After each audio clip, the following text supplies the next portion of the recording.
Chizika, one more time, tuko hapa hivi, Rapture the Scientist. Jemo straight out Mtaani TV Kenya. Ademba. Introduce Omini Jintra. introduce like yeah. Na tuko na Ademba ule wa Nico Kadi.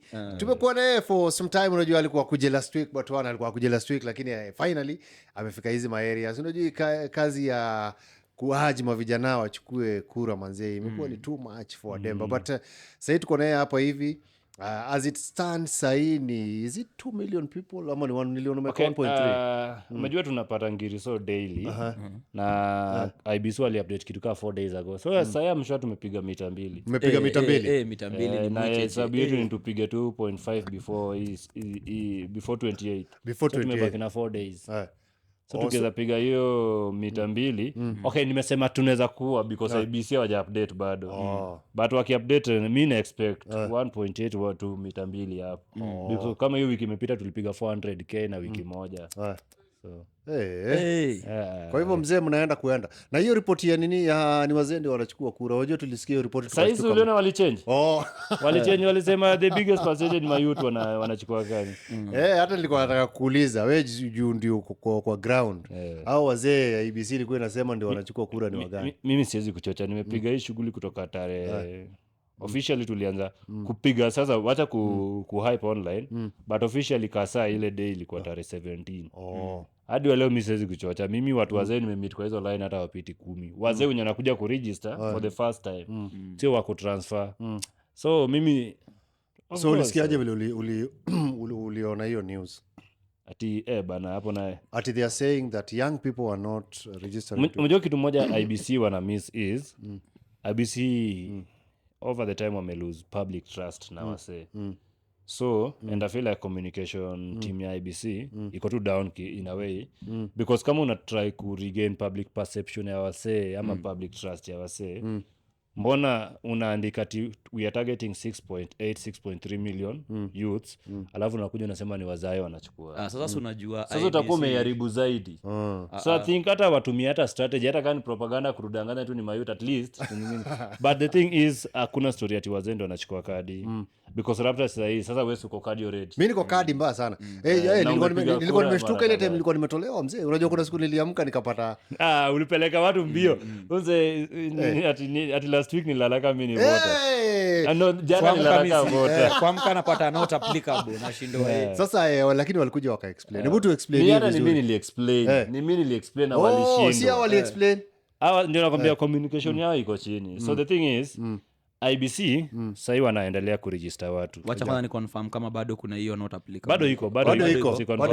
Okay. Walisema mpaka hii ni registration. So the thing is IBC sasa wana register watu massively. So mjue pia watu wako na hiyo form ya deadline isiishe. Na hata kama umepiga kura mara moja, kama wewe umepiga mara mob, unajua that stream kwenye unapiga kura inakuwa imepangwa na alphabet. Yes. So Otieno, so niseme Alan, simi ni Alan Ademba. So of course kuna Alan Ademba inaanza na A, kuna Atieno, kuna Achieng na hizo. So inamaanisha kuna wase wengine wageni watakuja kwa system bado wakiingizwa. Inamaanisha hizo alphabet zita change. So the thing is sahi wase wakiregister kama sasa wameregister number to pay officially hapo ilikuwa 1.4. Inamaanisha ni wase 1.4 wameingia kwa system 1.4. Now wase 1.4 lazima uwapange na alphabets. Na wanasema that the system wako nao sahi haiwezi panga automatically. That's why pia unapata umeregister ama umechukua kadi lakini ukienda kusearch na kwambia sijui nini.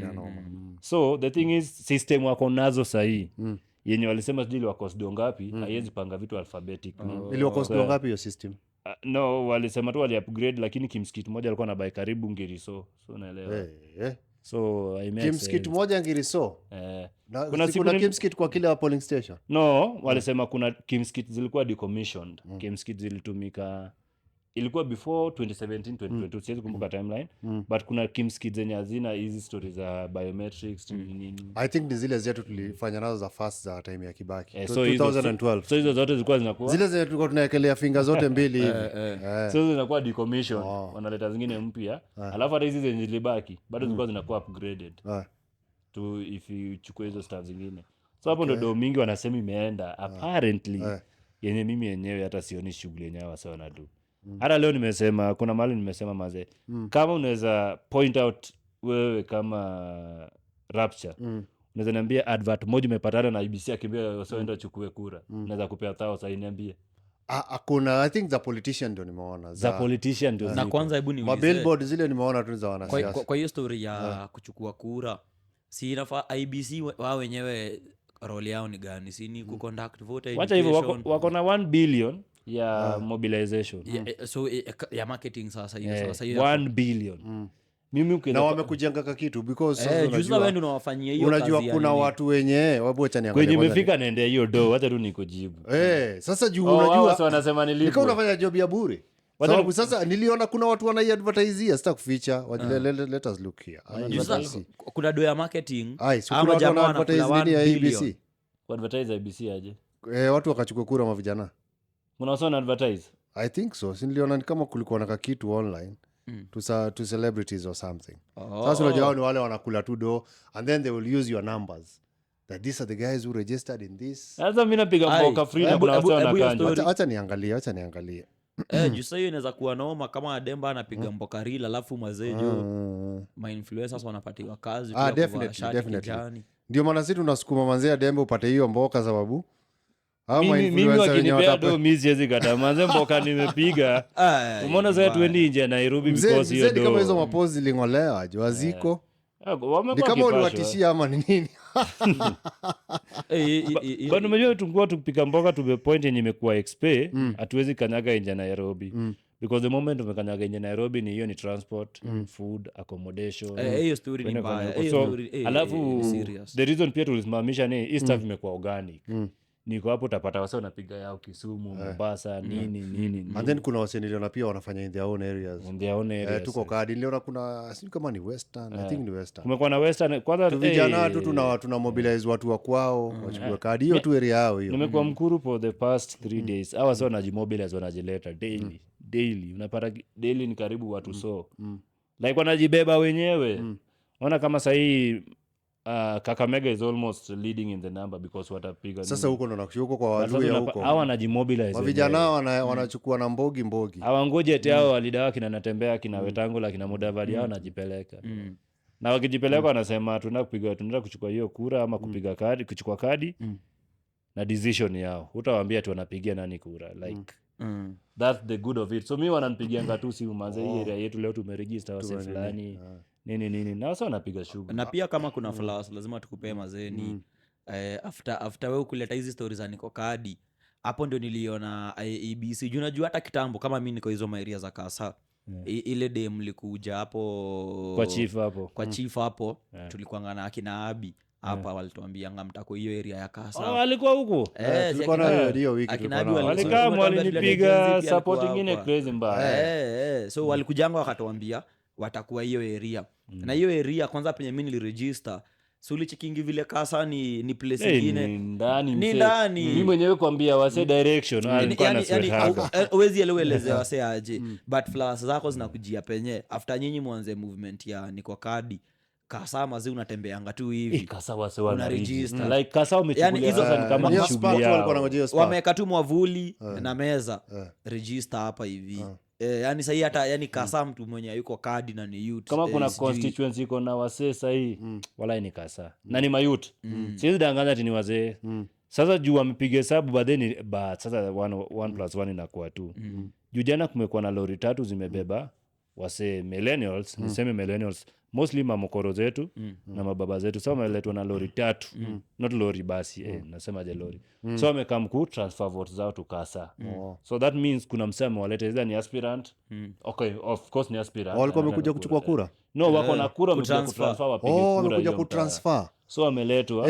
na manze jo maoni yako kuhusu hiyo staff ni gani watu kuenda kuinvade another area because nakumbuka tukiwa Mathare kuna time tulizushaga tulitoaga tu mbogi kama hiyo tu kwa polling station yetu unajua mimi ni staff mimi nimewitness first hand nikuwa 2022 nikuwa mtaa of course nyote mnajua DNG yes so DNG salewin kwa kubai voters wa line 7 kuwapeleka Woodley so DNG ni wagumu ama ni wapi ni wa Woodley ni wa Woodley ward so si voters wake wengi walitoka line 7 ward sikuwa kanja tu so hiyo but hiyo wakati si kuanga this active in nilikuwa na cheki tu because pia nimekuwa na conscious eye kutoka wakati then juzi I think wiki kaa 3 ama nini tumekuwa West msema ameleta mboge ya mama wana transfer akimaliza naandika ID namba simu nini alafu na wakanja punch wanarudi so hizo details zinabaki wakati wa election ni kukucall tu that kesho tuko na shughuli kushamaliza unapigwa thao so hiyo imekuwa incident moja kasa hiyo nakwambia walileta wasee basi 3 wamama na wababa tu wetu tu unakuja Si na youth. transfer mayut si wengi nasema mayut si wengi because wachache ni mayut so unakuja una transfer vote yako tukasa in fact wako anapigwa so 3 kimaliza unabebwa na basi unarudishwa kuna ward but hapo mimi najua ni nani. kuna ward Hapo mimi najua. wewe tulia Huyu jamaa unajua unaongea story ya kwao, unampatia tension. mimi wako Wewe pia ni wewe area. mimi sina kakasa ni venye mtani hapa Kasa Oh, wapi? Uko kwa hivyo wewe Kasa pia area inakuwa mimi ni affect. wa Santon mimi niko but mimi hapo napiga Maternity. kura yangu Kibera Unapigia Kibich. Sasa huyu ndio area yake. Sasa endelea. so kuna ward Njiru si unajua Njiru Kwanza hapo Njiru sasa ndio umeguza sasa penye ni kwa nani so sasa hapo tunaendelea. Njiru kuna President Obama Hapo sasa Bama hapo sasa. sasa hapo Obama Unapajua kabisa. Hapo Bama hapo kwa Kanyari. kuna msee anabeba wasana na watu wa Obama anapeleka kwenda kupiga kura Mathare North hiyo ni kutoka Kasarani hadi Mathare North anawapeleka huko kupiga kura huko anakanjwa punch so unauza kura yako punch mimi sasa swali yangu ni umeuza kura yako punch kama we ni voter wa Kibera umeuza kura yako West ama Madagoreti umeuza punch imefika time yenye unataka services za sasa hawa wanasiasa si ndio we ni resident wa Kibera uweze afford kuishi West ama kina Dagoreti si ndio unaenda kutafuta basari na atakupea hii basari ukienda Kibra utambua kuja na kura utaona kura yako ni ya West so utapewa Kibra definitely unaenda West kuna residents wa West watauliza huu ni nani Hao pia anapewa kuna na watu sisi. wanadai Hao basari. pia wanadai hizo basari so wase waelewi hata value ya hii kadi ni nini so hapo ndio civic education endelea lakini mimi siwezi kudanganya wazazi wetu wanatu let down kwa historia ya kuuza kadi Yeah, I think alafu kuna mayut pia siwezi sema wazazi wetu pekee kuna mayut pia wa hizo mapunch because now kuna msee unapata the whole week hajashika hiyo punch ukipiga punch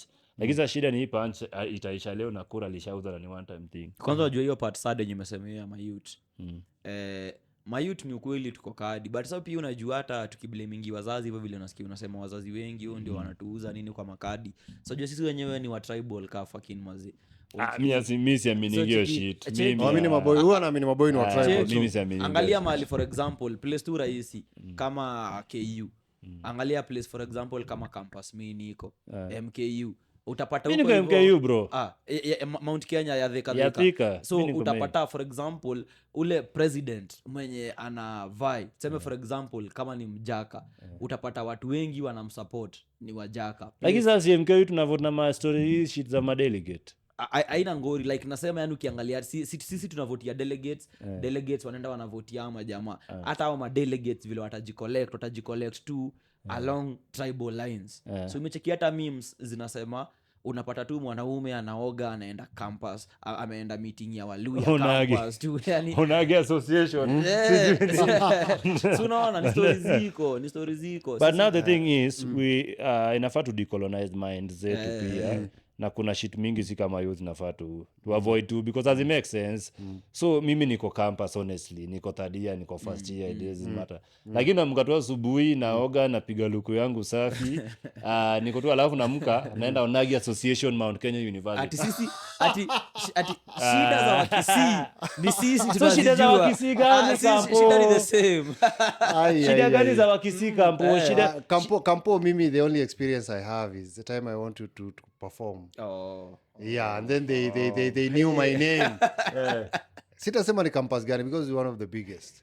And then there was major issues. So because tukienda kuperform hiyo time kulikuwa na uchaguzi. Si hatu kujua kuna nini? Kuna uchaguzi. Na hiyo time si kama time kama hiyo delegates. Hiyo time mastudo walikuwa wanachagua.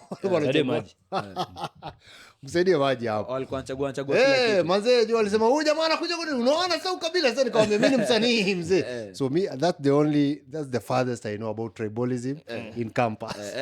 lakini sasa mimi kitu nasema ni hizi story ya kuuza kadi hizi shit hazina effects Kampo man hapa because Nini mimi pia zina na effect? feel hizi stories za not election hizi stories za tribes because mi na feel like hata ama leaders wa campus siku hizi si ati watu wanawaelect genuinely the board ya shule inakuanga na influence kwa wase wanaelect hapa hivi because kuna election yetu nilikuwa chuo mi nilifeel hata hizi vitu nyama madelegate wanafanya hapa azima for example na place kama Theka utapata kuna wanaitwa aje kuna sema kama MCA mwenye ako hiyo area ya Theka penye chuo iko unapata ako na interest kwa stories na happen chuo nini hapa hapa hivi ukienda place kama JKUAT utapata MP kama Koimbori ako na interest tu na stories na happen JKUAT because na ako na interest ya kazi gani na AC student sasa unajua interest yake ni okay the thing is si ni Koimbori na ni KU so of course students wengi ni JKUAT sindio so of course students wengi wataishi JKUAT hata hiyo time election first of all hiyo ni vote sana saka so atataka votes za students we JKUAT iko na students mjua kuna siku tumeenda JKUAT tumeregister karibu 1800 in a day mse JKUAT iko na students so imagine wote wakiregister unapiga kura hiyo area JKUAT wakijipanga vizuri si wanaweza toa MP wa Juja walai JKUAT mimi hakuna so almost studio anaweza simamisha studio kama JKUAT wakaweza kuwa sasa serious wasimamishe basi nini studio kama MP JKUAT wanaweza weka MP no wa so wasimamishe Juja studio kama MP I think hakuna aspirant anapiga hiyo sasa hesabu si unaona sasa so hapo ndio mayutu wanafaa kama wanaweza simamisha MP si unafaa tu campaign basi hapo chuo JKUAT and then saa nje utatoka baadaye na ni maboi hakuna madee mimi so sorry najua penye hiyo kitu nakuanga huko but nimekuwa juzi tuliconfirm JKUAT haina madem but now tulikuwa kwa hiyo story ya kuuza kadi mazee unasema wazazi wana let down wazazi na mayutu wachache pia siwezekea mayutu wote na hii stuff ina happen because wase wanakuanga target si mimi na wewe kama mayutu na si wewe wase wana target ni wase wanajua wanaweza wa control juu kama msee ako madui ama msee amekosa kula ama kupata hata do one week mpige thao definitely ataenda sindio alafu unapata msee wa madawa ama msee wa maduya ataona tu hiyo instant moment kuna wasee wengi wanadhani kadi ni ya kuhasol because ataonyesha huu niko na kadi wasee wengi wanachukua kadi juu ya kuhasol unaelewa so one thing yenye ifai kukua sahii yenye naniboo okay but imekuwa pia because mi ni msee wa mtaa one thing inafanyika sahii ni na ilikuwa inafanyika wasee wengi wa mtaa wanachukulianga kadi kama kuhasol especially kwa hii time ya campaign ya next year wasee wanachukulia kadi kama kuhasol unapata msee anaenda kwa ofisi ya MCA sisi ni voters wa hapa so tujenge kitu na mostly the incoming MCA ndo anaendoaga ama aspirant because msee anasema sisi ukitujenga hii kura zetu ni zako na akiona huyu MCA kanji kitu si ataenda kwa MCA wa what next naende huko na change napige kura huko because imekuwa ikifanyika ukiona msee ndatumia tu Kibra bado ukiona kama MCA wa Mashi ama wa line 7 akukanyi na nakanja wase wengine suta transfer huko so the moment umelewa mbona tunakuwa kadi I think everything ita change na mimi niko pretty sure and I like that system agency tunaendanga na the moment at some time na most of all tunakuanga guided by reason na niseme agendas na manifestos na let me say specific things zenye wanasiasa wanafanya zenye watadu so na sahii wase wamekuwa kadi but hii siwezi kudanganya demography imechukua kadi ukiangalia ni wase wa 2018 to around hapo 26 28 because msi yako 28 kwanza nafaa kuwa shapiga kura 2022 sindio so utapata hii demography sana sana ni ya kutoka hapo 20 to 28 niseme hapo nani wasee most of them wanajua stuff inaendelea kuwa control mind ni ngumu so ukiangalia vizuri hata wanasiasa wakikampaign awekangi akili kwa wase wadogo akili yao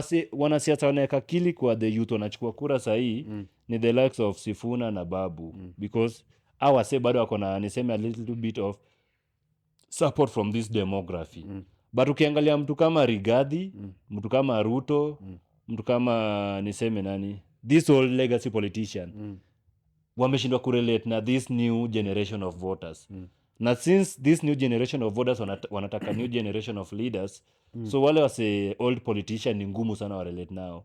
Ilifika ile point yenye unakumbuka Rigiji alisema ye ama youth imewalemea na hata aliapologize kutumia tuko kadi sindio? So nakwambia hii generation inachukua hii kadi yenye ni 1.7 million sahii. To be honest, our legacy politician hata Ruto sidhani kama na target hii demography. Target ya Ruto inakuanga wazee wa church because hiyo nilimweka first of all wazee wa church. Unapata wale wasee msiane za control teke because mimi siwezi kudanganya kama mimi nimechukua kura. Mimi nimepiga kura mara moja 2022. There's no way Ruto ananiambia nimpigie kura because of a single project Talanta Stadium. Hiyo sio kwanza iko tu hapo area. Nimeiona hapa juu. Unaelewa? Umecheki inaonekana kapoa kwa hiyo area. Haya. So mimi for example nita question sindio umejenga Talanta Stadium, a very good project, umejenga imesimama. But what is the activities around the sports sector? Is the sports sector actually working? No. Umejenga Talanta specifically for CHAN. But CHAN ikienda sport industry yetu iko aje? AFCON. Umejenga Talanta Stadium specifically for AFCON, sindio? Na hata AFCON hata walishasema hiyo sindio? No, it doesn't matter umejenga because of AFCON. Na tunapatanga the moment AFCON imeisha, so what is the activities going on kwa nini sports sector? Because AFCON bado hata kama ni football na hizo rugby, athletics na vitu kama hizo, sisemi AFCON naongelea Talanta sindio? Because hiyo ndio sports in Kenya, so inakuanga athletics, football yenye bado iko na kina rugby, akina basketball nini. Unapata sport industry ya Kenya tawak tu hiyo wakati. Mi sasa nitakuquestion KPL okay ilichenjiwa sindio? Is it working? Kama our local tournaments haziwork, we saisa hii study kiisha sindio? Na tumalize hiyo AFCON. Kuna activities hiki tutafacilitate after that. Tunangoja tu igrao KPL itakuwa poa. Hawa sewa kijenga najua hii imejengwa specifically for AFCON sindio? Because we are hosting AFCON, which is good. But tell me AFCON ingejengwa? No, honestly AFCON haingekuwa. Hata sijui mimi siwezi nikakwambia vizuri the project that Ruto has done. Siwezi nikakwambia in black and white. Ile pia inafanya vizuri. Kuna hii yenye sasa anapigana mbwembe Mau Rironi whatever, si ndio? Mau Rironi dual carriage. Itakuwa super highway ama itakuwa ni? Inafaa ikuwe. Okay, itakuwa super highway. But tumejua Ruto ni mjanja. Hiyo ni kutafuta kura. Kenya development projects zinafanyika ni za campaign. Sio that the constitutional mandate a sitting government has to do some visible projects kama umesoma constitution vizuri. Kuna development is a constitutional mandate and is stipulated in the Kenya constitution. So si eti unakuja kutuambia timini liwajengea hii. Hata still bado iko kwa constitution, we needed this thing from you. Yeah, and the constitution said that a sitting government has to do this and this. In as much as it stipulate ni which specific project. But sasa wewe unakuja na campaign because anapiga sababu ya kura za Western, kura za Nyanza. Inamaanisha angeona akona inamaanisha amefanya project tuko kweli. Si hii Talanta ni hapa tu kanai na nai inaona ni kama iko sasa ninakwambia hakuna mimi nikienda Homa Bay huko kwetu umetujengea ile kitu kwa karibu na Ocean. Ndio ngaji. Ni gani hiyo? Hii yenye ilijengwa na Wanga hii ya kuangalia Ocean. Ile so sawa umetujengea sisi tuamkange tunaenda kuangalia Ocean tukikaa hapo. Si ni ile place watu walikuwa wanaofuta ile day. So how is that development? No, hapo kuna development. Ni sawa amejenga. Lakini sasa unajua according to Kasongo, hiyo iko part of the development project. Sana Nicole. Si uongo, kuna makeja hapa hivi nini? Nakwambia ukiona au unapigwa na wazito. Kuna makeja ziko hapa area yenyu sasa. Hapo TRM. TRM hizo makeja ziko hapo ni Ruto alizimeka. Mimi sikuwa na mezea ni housing, nilikuwa nafikiria ni manyumba za watu. Watu gani? Hizo za KDF hizo. Si ni za hizo si housing hizo? No, ni za KDF hizo. But si housing bado like zimejengwa tu kwa project ya housing. But ni za KDF hizo si za watu. Si za watu normal. So hiyo ni specific. Si hata may launch juzi. Sasa hizo pia amekuwa akipiga nduru vile ametengenezea wananchi. But okay. Hata if the quality of the lives of the citizen was niseme changing quality ya life, niseme hata I'm in a position kulipa rent ya 2500 without kustruggle. I'm in a position kulipa school fee ya mtoto wangu bila kustruggle. I'm in a position kwenda OC nilipie nini birth process ya bibi yangu, kama bibi yangu ameenda kujifungua bila struggle, I'm in a position as a youth kuamka leo asubuhi na niseme Kenyan business environment is accommodating to the young people, nianze busy yangu na ishike. Mimi naweza sema okay, now this government is working, but right now okay, tuachane na stories za fuel, because fuel watasema ni war ya Israel na nini Strait of Hormuz. yeah, na Strait of Hormuz. But mimi naangalianga pia development, what is the quality of life of the people you saying you are impacting. Kama until today unapata unaenda hosi unaambiwa SHA is working to those other hospital, kwa hii yetu Haifanyi. itabidi ulipe cash because his wangu alishikwa na pneumonia I think 2 months ago huko Ocha kabisa Homa Bay. Kitu ya kwanza nilipiga nikamwambia huko SHA ifanyi, utalipa cash. Haikuwa do mobile kwa tu 5600 but sasa unaambiwa SHA ifanyi because si ningetumia yangu, lakini sasa nasema SHA ifanyi. Jumi kaka NHF kalikuwa kana ni sort mzee. Si yako ndo kalikuwa before hii madness. So Na kalikuwa kama kako registered kalikuwa na 10. so wacha tuweke wase wachukue kadi. Watu Wase wataamua na hiyo kadi. Lakini sasa tuacha tuingie kwa hiyo topic yako ya siasa, because unajua there's a section of Kenyans when you wanna believe sijui you're working for someone, you know. Gachagua, Ruto. Umesikia hizo story? Wacha hivyo nimeenda mtaa, kuna wase wanaamini hivyo, wacha hata online. Nimeenda mtaa buda wewe unafanya kazi na Rigathi, alafu msee anakuambia anafanya kazi na Rigathi, ana any social media platform, so hatajui nini uendelea kwa. So yeye Mpaka sasa unashindwa kumuelezea. So hata ajui ni wapi Ajui ni nini. Okay. Alafu pia sasa unajua kuna sasa sisi wenye atuelewi sarcasm. So sisi tukisoma umeandika unangoja pesa ya Gachagua. Sisi tunajua Napeanga watu wedeka hizo sarcasm. sisi tunajua Demba anataka pesa ya Kuna wase Gachagua. waelewi sarcasm. So kuna wase who misinterpret na ni bamba mbaya. Kuna wase who misinterpret. Kuna ufala fulani Twitter inaitwa Beth Kasinga. Najua kale Kasinga. kale. Yule anapanga nini ya black and white. Huyo ndio alisema kwanza nimekuwa funded na OSF, Open Society Foundation. Akasema baadaye ile siku nilisema tumeacha stories za kwenda outside the country because hatuna do. Akasema nobody amekuambia ufanye hii kazi. I think she's working for she's definitely working for the government. But kuna wasi That's why she's attacking you like that. Odem amekuwa kiniattack. Na Odem hata simjui, in fact nimemjua wakati wa tuko kadi. Sijaimjua hata niliona kuna follow mpaka najua basi. Mimi namjua. Mimi nimemjua wakati wa tuko kadi, siku alisema tumekuwa funded na anakuwa active on Mimi Twitter. nilimjua kitambo. Kuna time nilikuanga M Global. So niliona ngame ametuchomea sisi watu wa M Global, jo nikashindwa sasa. Amekuwa pia wewe pia lakini mimi alikuchomea. watu wa Global bado.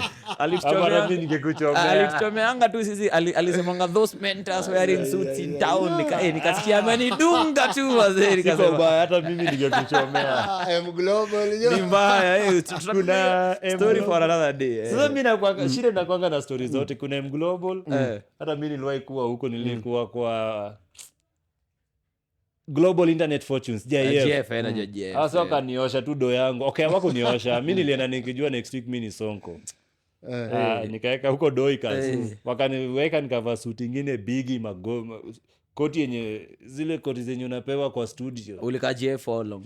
Nilika like 3 months nikachoka, hata nilikuwa nimesota, nilikuwa mdogo. 3 months wewe, very impatient. Mimi nilika M Global karibu 2 years. Usicheze.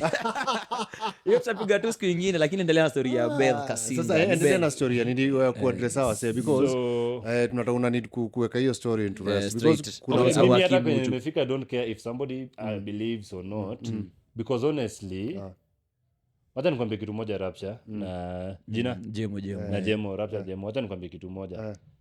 Kenyans don't appreciate success and Kenyans definitely hate success. And I'm saying this because should Tukokadi, the first event that we did in Kasarani, failed, nobody would have come with a narrative that we are sponsored.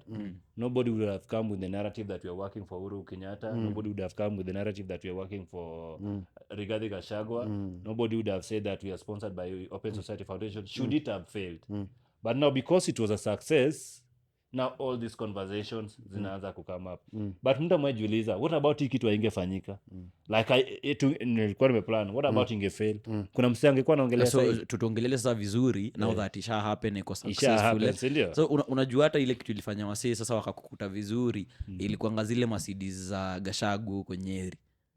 the convertibles. But sasa hiyo correlated na mimi aje honestly. Sasa si na relate because tunaona zimeandikwa niko kadi na wewe ni Ademba wa wase niko hawakujua kama Gachagua amehijack. na hii niko Angalia hata kadi kala yako. alitumia. Si tunaenda tu hata Kasongo wakati alisema niko kadi hata hakuwa na kala yoyote alisema tu niko kadi so si tunasikia tu niko kadi tunakushikanisha. Sawa, Kasongo Gachagua Uhuru. Nani ananilipa basi? Sawa. Ni sasa muamue. Yani sisi kitu tunasema ni ukianza hata ka movement tu kadogo hivi the moment yenye tumeona msee powerful ametap tu kwa hiyo nini yako tuna expect lazima uko na mko chuma ilipo uko na kakitu kana kama hapo hivyo especially sasa hata Kasongo tunaweza sema hii ni kwa kadi ni ya kumpiga especially sasa tukiona watu kama sasa Gachagua ilikuwa Kasongo wa kwanza then Gachagua akakuja leta but ile design pia tuliwapea backlash fulani walinyamaza. Kasongo alinyamaza first Rigathi akaendelea ameapologize ni 2 days Ameapologize. Yani ndio ulikuwa umepost ameapologize. 2 days ago but now the thing is mimi nikipiga wanasiasa vita because at the end of the day the goal ni watu wa register. Ukipeleka wasa wa register au peleka wasa wa register mimi nipeleka wasa wa register the goal is the same. Si ndio?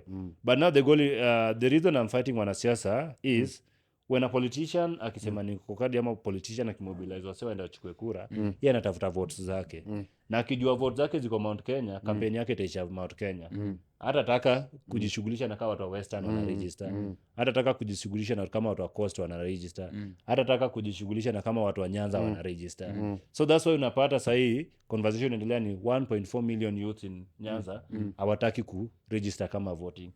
First of all hakuna mse wana motivate kwenda kuchukua kura. Why? Because nobody feel that their vote is important, si ndio? So mbona Kasongo mbona Rigathi akwenda kufanya tuko kadi Nyanza na mimi naenda Nyanza naenda Coast naenda huko kwao Kirinyaga na rudi Western because juzi nimekuwa Western huko nini Kitale. Mimi si tukifanya tunataka Kenyans to register. Kenyans wenyewe watamua we are voting this person, we are not voting this person. But definitely the moment Kasongo amesema that people should register akisema anamaanisha his fans. Yeye anataka votes. Na hataenda kutafuta votes kwenye anajua ana kura. Hataenda Wamunyoro kusema ako kadi because anajua Wamunyoro don't support him. Na pia Wamunyoro hataenda Sugoi kusema ako kadi because anajua huko hakuna kura atapata. But mimi naenda huko Sugoi na niende Wamunyoro naambia wase wachukue kadi because mi goal yangu ni no matter what party you support, no matter what personality you are affiliated to, no matter which movement, so be it Linda Mwananchi, Linda Ground, movement gani tena iko sahi. Ziko mob of course. Be it which movement you are affiliated to. Kuna ile ingine ya wale wa mask. Uliona hiyo wale wa mask. Hiyo ni party. Ni ile Renaissance. Mask. Wale walikamna mask hiyo Renaissance whatever. Mbona wanachukua slogan ya nani? Hao pia wamechukua slogan ya nani? Hamisi. No, that thing is definitely Hamisi. Mwache kupima watu. Pale Hamisi party. Aya. Unajua mimi nilikuwa nashinda mbona wanachukua nini yake? Na Kenya needs a Renaissance kumbe ni yeye. Renaissance. So mimi nilikuwa Kenya si wajinga, that's definitely. So nilikuwa pale why are they doing a press conference wakiwa na mask? Ndio tusiwajue nini. Aya, wewe uko na baadhi ngamenyo watu walijua kichwa yake. Hiyo story ilikuwa na si ndio? No, unajua among this politician Kaleba. So wewe unasema ni Kaleba Misi ndiye anafanya hiyo kazi. I think this thing was in public. That's Kaleba Misi's party and that's why unaangalia hata the hierarchy of leadership ni Kaleba Misi akina Sifuna ni I don't know kama ni official but nimekuwa online ni Kaleba Misi Sifuna na then so in short nasema hiyo ndio chama kina Sifuna wanaingia nayo. No, I really doubt. I think that is something that somebody just made. But the party is definitely Kaleba Misi's party. And I'm not sisi hatuko tunajua. In fact mimi nilikuwa nasema hawa sio waangaliwe okay. So wewe unadhani youth kama mimi sasa inaamua kwa niende ni register party. Kwanza hiyo process ni ngumu. Hiyo process in fact these days nasikia Kasongo wako paranoid. No, the thing is na political parties wako paranoid kabisa. The thing is mimi venye nimestudy media na nimestudy psychology at some point what they were doing is they were trying to get into your mind once kujiuliza hii party what you are doing right now is what they were expecting. Unaelewa? Trying to deconstruct who owns this, who are these people, kuwatolea mass so that it remains in your head there's a party called Renaissance. whatever unaelewa because sahii nikitaka kufungua party na nitataka ijulikane nikifungua normal nobody will care lazima utafute Unaelewa? mbwe Ni the same way siku hizi kutaka kufanya advert ya social media lazima kuwe creative to the point that to watch advert bila kujua hiyo ni advert that is what is definitely happening Yeah. because pia umesha study the psychology of younger people na nini and the psychology of Twitter because why were they only based on Twitter? Tuko na Instagram, tuko na TikTok, tuko na kina Facebook. So that's definitely one of these politicians, big politicians party. So which is definitely Saida Kaleba, Misi, akina Osotsi, akina nani, that faction. But I can't say akina Sifuna because Sifuna is definitely still in ODM. Yeah. Babu is still in ODM. No matter what they do, they're still in ODM. They are still in It's only that they have the Linda Mwananchi movement. But that aside, maybe I'm not here to talk about them. I'm here to talk about tuko kadi. So- niko Sawa, kadi. sasa hiyo tuko kadi. Sasa niko na swali, there's a propaganda, I don't know kama ni ukweli ama ni uongo, that kuna voter suppression in some parts of Kenya. Yeah. Huku watu wanapatiwa kura, huku watu wananyimwa kura. Wewe vile umetembea kwa ground. Mimi niko kwa ground, mi naambia hizi vitu ni true. Some of them please just believe when we say them. Voter suppression is happening. Voter importation is also happening. And mkitaka kutuambia that ati Turkana is leading in numbers compared to niseme hata Nyanza, then you are definitely lying to us. Because show us, in as much as it's not a matter of the photo ops, show us one picture of Turkanas lining up to register for to voting. register. Sindio? Show us the register that these are the people registering. So you are definitely lying to us. And if they're Turkana, because sawa, if they're Turkana, Mandera, Wajia, Wajia iko na watu compared to akina Turkana, nini. But you lying to us that these are the regions leading. Manze, no. Hiyo story, So, hiyo that- story ya Northeastern. So umesikia hiyo story wana lead now? Si ndio nasema that is Northeastern. So they are definitely lying to us. And to the point that it's the same people who came out and said that Nairobi is leading with the Gen Z votes. Yeah. Then I think it was Central, then Nyanza, nini. And of course, Mona, the biggest turnout ya voter registration imekuwa ikifanyika Nairobi. So how dare you tell us that the people leading in Turkana, unless you want to give us an explanation that is not going to add up, the only explanation you can tell us is Nairobi has open kits. So everyone that is registering to vote, ukiona akiregister is a voter wa Turkana. Mwepatana Mturkana town. Zizi. hata gari za Turkana wajua mahali zinapandiwa. Sijui. Ukaniambia tuende Turkana saa hii, naweza na tuna kaba. But the goal is Wakenya wana register for voting and please, whoever is controlling this, nataka wanilipe na venye nawachomea. Please mujue mi nasema ukweli na nimewaletea numbers. So whoever is controlling this thing must So wacha hata ndio wajue kama watakulipa vizuri. Uko na confidence na wao kufanya free and fair election? That's 50-50.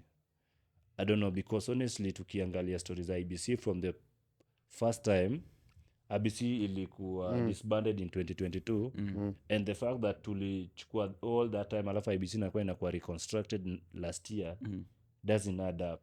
Why did we take all that time just to reconstruct IBC? Why? Na hata ikishakuwa reconstructed, It's because they were looking for the right people. Na hata ikishakuwa- Unajua the right people according to politicians are The people they who- control. Yes, thank you very much. Wewe unajua. So mtu kama Ruto, you understand, haezi aka mtu wa ABC kama hawana some level of understanding. So mimi kuna a lot of things that are not adding up and if you say there's voter suppression I totally believe that. At some point najiambiaga I really doubt kama hii 2 million tumeregister ndio. Bro, people are registering out here. Kwa hivyo I unaona wish kama it on the ground. kuna watu wengi zaidi. People are actually registering. Watu wana register man.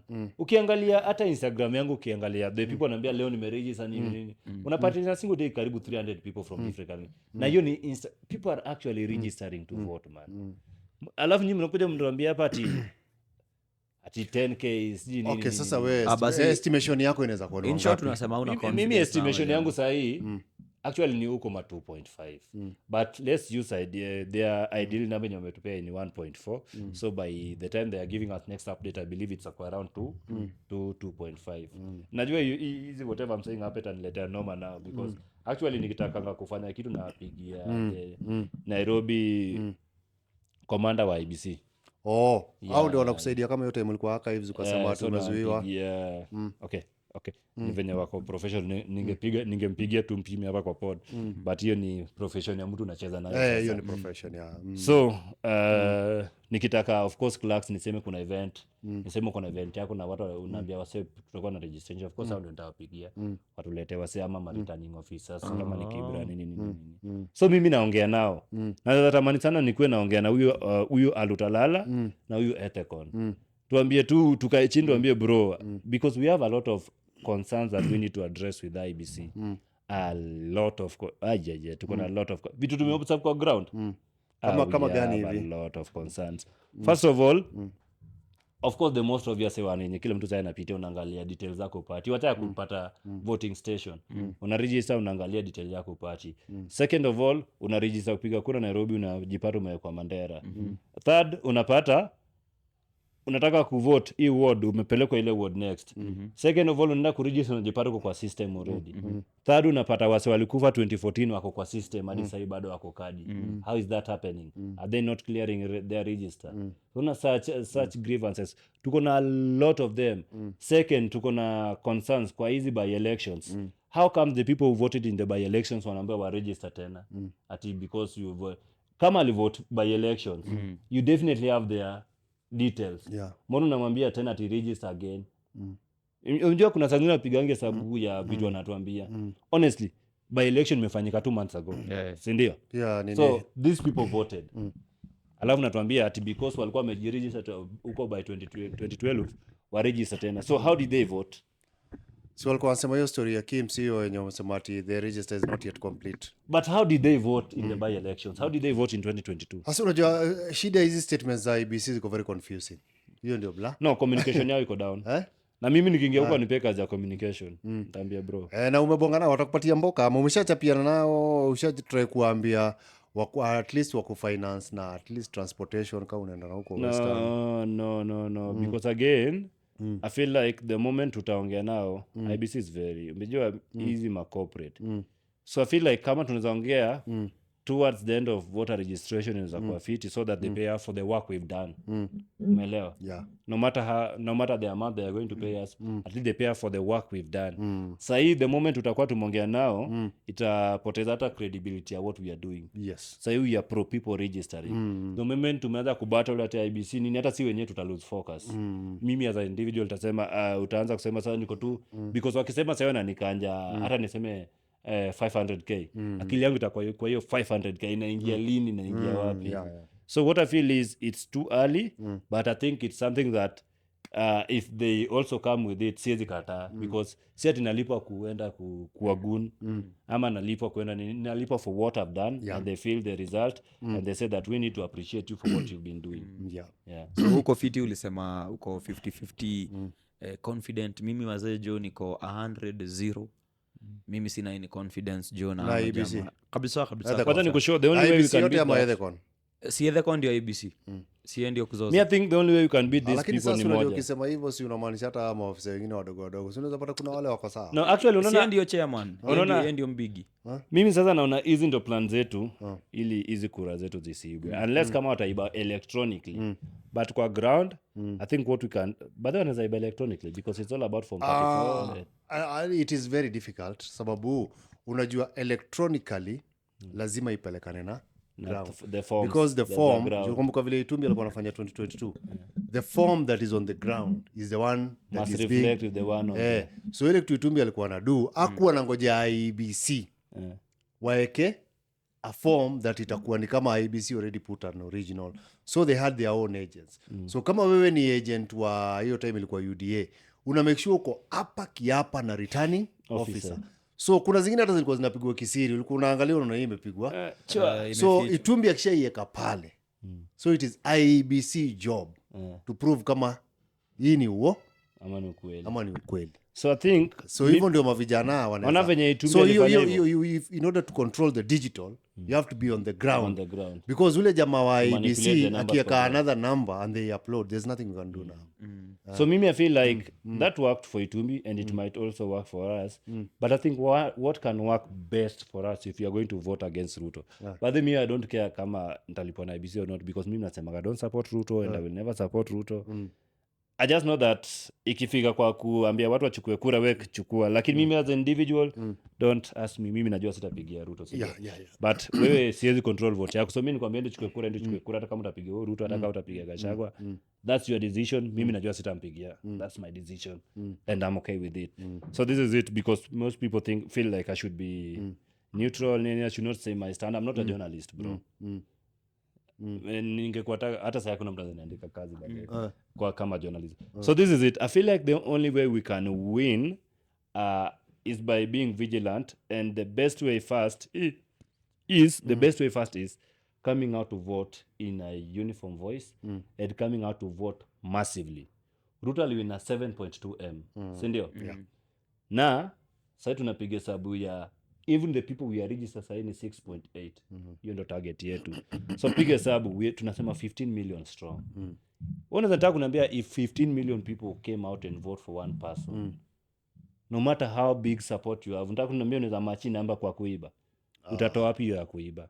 So I think if we vote in unison, and by this information asema si ati ni kitu nafikiria, it's something yenye hata hao wanajua is a threat to them, and that's why wanajaribu kutupiga vita so that the youth don't register, don't vote as a block, because the moment we vote as a block, the youth make the biggest percentage of Kenya's voters, that is 75%. So 75% can be almost 15 to 18 million.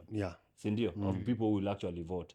So if these people vote as a block, it will be difficult for you to vote. If the last president or the current president won by 7 million and 15 million people votes against him, hata kama baada mpata hiyo 7 million, still he loses either way. So kama unasema there's that need for being vigilant kwa ground, kupiga the form 34A and the 34 in whatever, kuzi-upload online, we also have to do that. First, we have to vote as a block. Second, we have to act as our own agents. So that makes that sure that calls for at the clerks, clerks when you're kwa ground, before at the observers, they have to be pro people, not pro the government. They don't have to be co-opted by this politician. Unaelewa? Because the moment we have good clerks when they are actually again for the people, not against the people. So the moment wanahesabu hizi vitu nasema these are the legit numbers, I'm very grateful for that. First of all, hiyo tukuwe na clerks on our hand, observers. So if today I was to register tuko kadi niko kadi, and I get accredited by IBC to be election observers, that means we are going to have we are going to be in a position to be observers across the country in all the how many 56,000 polling stations across the country, sindio, from 45,000 to 56 because zilikuwa increased. So if you can have observers as tuko kadi in these 56,000 polling stations that actually know that tunaangalia hapo and we have the summation and everything else, that can also work for us. But the biggest thing right now is we find a way of voting as a block, and I usually say kuna siku youths wataungana. Iko lazima. Iko itakuwa. So youths wakiungana, they're afraid of that. And you know mbona nasema siku, I've been tweeting consistently that kuna siku youths wataungana. Kuna siku youths wataungana, na ina blowing it up. So I think these people analyze our tweets and they know what we are talking about. Kuna mtu ali-screenshot, a big person, of course, ali-screenshot. Then that screenshot ended up to me when they are discussing it in their WhatsApp group. In their WhatsApp group. Kuna Like, siku youth wataungana. Because kuna siku youth wataungana ilikuwa na like 6 million, ilikuwa na like 6k retweets. Na kitu kama 11k post likes. So wanajua venye wana-analyze. So kuna siku youth wataungana, tuko kadi. So what are these people talking? At the same time, we are talking for youth. Vote for youth kwa youth for youth. So unaona wana study hizi vitu, na sasa kitu wanapanga ni hawa watu tutawaibia aje. Sasa ile kitu yenye nime notice there's a trend, they are pro government young entertainers. Let me call them entertainers because wako kwa entertainment space. They are creators, they are actors, comedians, footballers, whatever. So the same way we unasema mavijana wachukue kadi, ni the same way gava pia inachora ku plant the people that youth know. So that it is easier to get hizi kura za maboys. I'm totally aware of that. Unamezea vile kuna I'm totally aware of that. Nimeona karibu kila constituency there is like an entertainer who is being unaweza tell tu, unajua mimi ni mtu nimekuwa kwa game for a long time. So I can tell they are trying out the ground to see between this youth and this youth ni mgani mwenye ataenda na hii wave ya Gen Z so that they can take that. They can have members of parliament wenye wamechaguliwa na Gen Z but they are loyal to them. Come on, you know what I mean. Yeah, I know. Kitu imenibamba sana ni mayouth wenyewe wamekuja na we are not voting in celebrities. Umeona hiyo conversation? Yeah, nimecheka tumepiga hapa na JMO for a while mzee. hiyo ama celebrity kusema yeye wanataka kuwa mbunge ukishapata Willis Raburu alikuwa posted juzi Nairobi Gossip akisema Na Orengo. na Orengo Anaranuko kwenye ni Siaya ama ni Homa Bay? Kisumu anaran ni Kisumu Kisumu. senatorial race anataka kuwa senator wa Kisumu. And I was analyzing the comments Nairobi Gossip because the fact that I don't control Nairobi Gossip na walipost nini so I'm in a position kuangalia tu just like any other observers kuangalia the comments and unapata like hata nilimwambia because Willis ni best yangu niambia uko na nikamwambia hebu unaingia Nairobi Gossip 98% of the comments Nilikwambiaje JMO? zilikuwa that people wanasema we are not voting in Si niliambia JMO hapa this time is not a good time for you to run. so because the celebrities we voted before have proven to us that they are bullshit. Yeah. Tuko na Jalango bullshit, tulikuwa na Jagwa, tumekuwa na KJ, tumekuwa na Akina MC Jesse. MC Jesse hatukumvote. MC Jesse but he's a politician now. Sawa, He's a politician now. tumekuwa nayo. Tumekuwa na Chipukizi, he's also a politician now.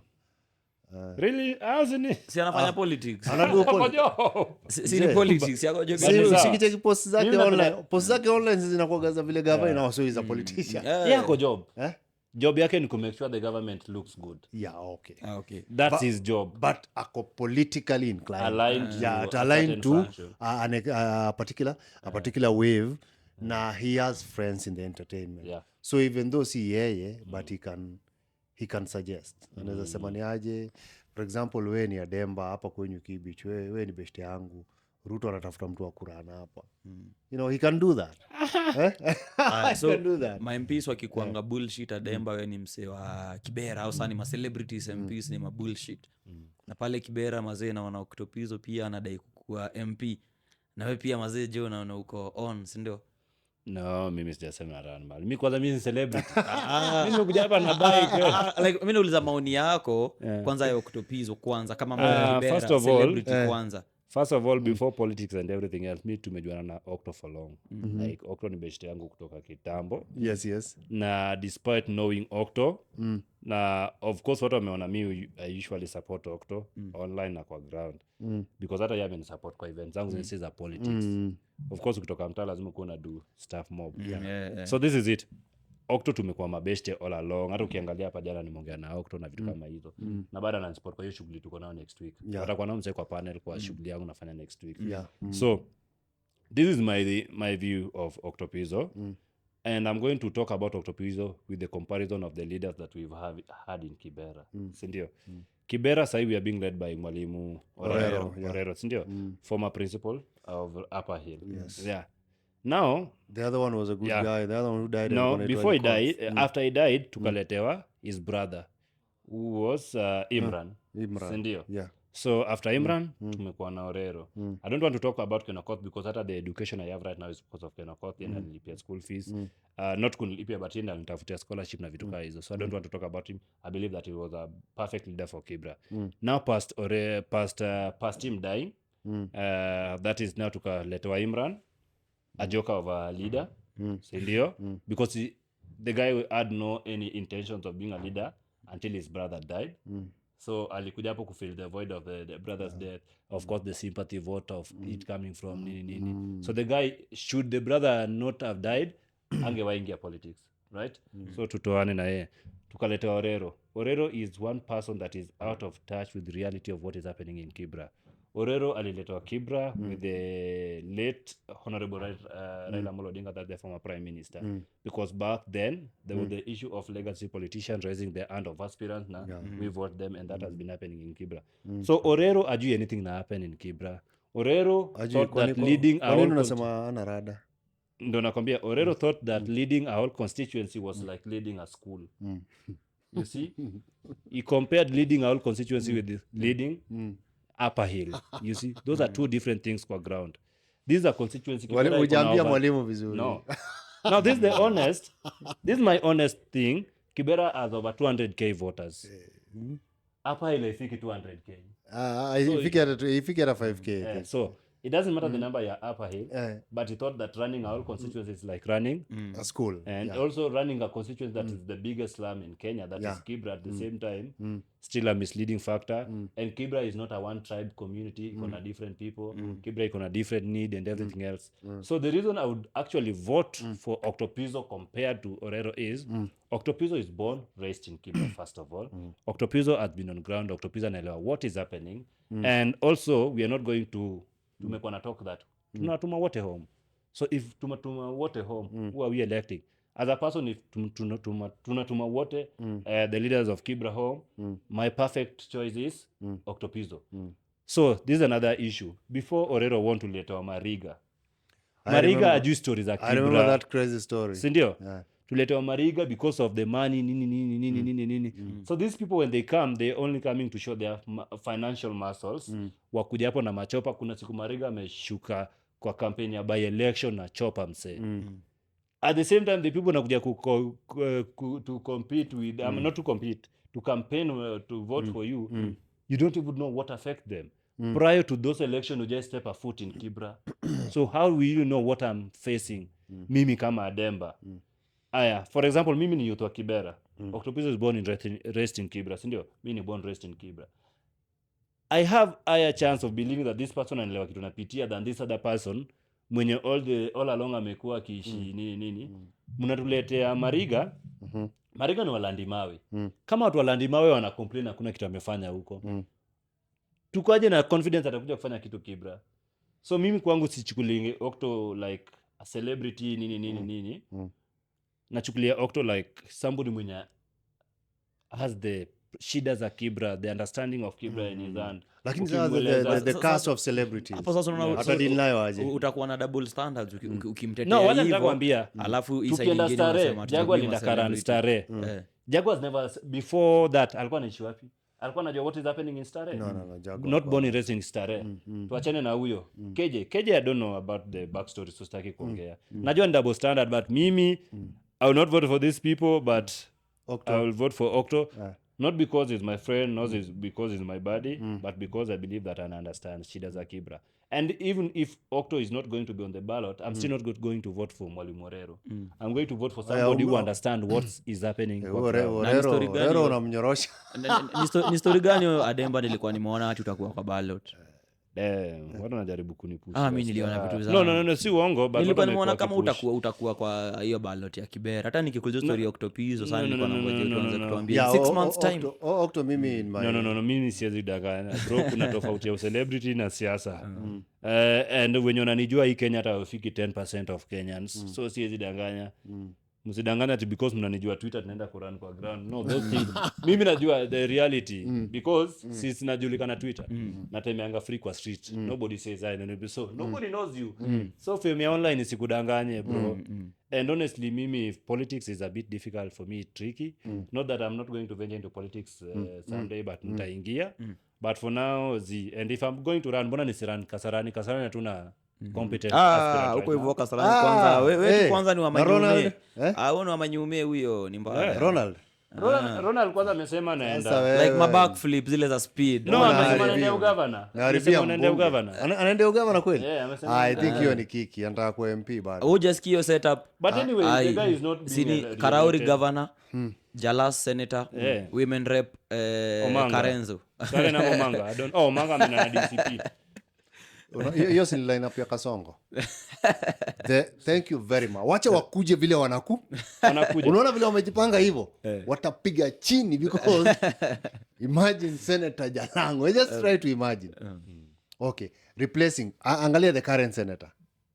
And then now replace the current senator Jalas, with man. Jalas. Unajua Hata wewe mwenyewe utakuwa umejifanyia disservice replacing Jalas. it's the same thing umesema sahi ya Kibra. Unatoa Okoth mwenye alibuild kuna chuo iko hapa hivi. Kuna Mbagathi iko tu hapa juu. Hiyo nilikuwa nimepeleka kijana wa maina hapo nikaambia Okoth Kuna nitengeneza hii Mbagathi, shule. yeah. Niliambiwa na walimu Okoth Bado kuna ingine area inaitwa Karanja. What is the name? Old Kibra, something like that. Kuna ingine. wametengeneza chuo kadhaa. na bado- Hiyo nilienda ilikuwa chuo Ukiangalia kali hata sana. school buses zenye huyo jamaa alipeana in his duration, school buses for different schools, Olympic, that Mbagathi, like the guy was literally working. Angalia everything that was happening. The guy hata alikuwa concerned to as little as drainage unaelewa the guy bursary was being distributed equally mse au mimi sikuwa isikia mse amelia ati nimeapply bursary nini na ukikosa maybe you have valid reasons wako na valid reasons mbona umekosa either ukuleta documents ama nini in fact hiyo wakati wa Okoth is when bursary was actually working for watu wa Kibra unaona to the point that mimi alinitafutia scholarship because aliona nimepita KCSE after mamangu kwenda kule huko kwa ofisi yake aliona nimepita KCSE alafu nimeenda a small school hapo Kibra inaitwa Elite Visionary akana no this is not school that nini nakatafutia scholarship wakantoa huko yeah. So sasa na tuko kadi unafanya, do you have a team or unapiga tu solo, as in tuambie operations za day to day, unaamkaga unapigia watu wako ama unaamkaga tu unajipatia shughuli? Sasa mwenye ananisaidia zaidi of course tulikuwa tuna work na akina Abi akina Jenzibadi walikuwa wananisaidia mostly kwa ku influencing na wamekuwa too involved na not too involved. Linda Mwananchi is too demanding from their side of what they are doing, so they have to wamesema they work from Linda Mwananchi, wameenda Linda Mwananchi fully because mimi I'm not Linda Mwananchi. Oh, you're not part of Linda Mwananchi? Part of Linda Mwananchi and Linda Mwananchi is not part of Tuko Kadi, so that's why hata venye waliona inaanza kukua tricky wakasema okay, let us focus with what we are doing, so out of good faith I like that what they are doing walienda huko. Na mimi naweza uliza tu kama mpita njia, kama nyinyi wote kosi yenu ni the same, mbona msishikane? Si ndio nasema itakuwa more of kutafutia kina Sifuna votes than to make people to register for voting. Tukishikana Linda Mwananchi nasema tutakuwa tunatafuta umesema tuambie side yenye watu wa vote. Bado mimi goal yangu ni wasewa vote man. I don't care who you are going to vote for. Because at the end of the day hata nikikwambia ni votie ukienda kwa ballot sijajua comment. Lakini ya Demba sasa unajua ukisema hivyo unatuingiza because sisi according to sisi Tuko Kadi zikos one term. Ndio nakwambia mimi najua auko kwa one term aje. Mimi niko kwa one term bro. Nimekwambia umsajasikia nimemwambia before. Nimesema mimi as a individual mimi sivoti Ruto. Lakini tuambie tuvotie nani? Because hata sasa nikwambia lakini watuambia tukuwe kadi.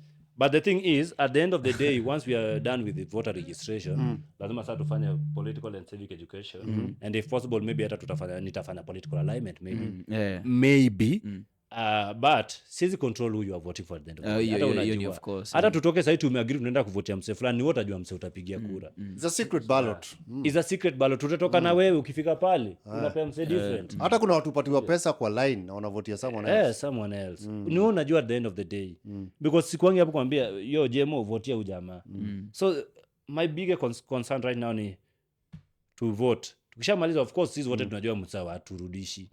So from hapo ni wewe do what you want with your voters card but not voting in the wrong leader. So what we are also going to do is civic and political education and that has to happen. For example hata civic tushaanza kuambia watasema manze kuuza kura yako haitakusaidia.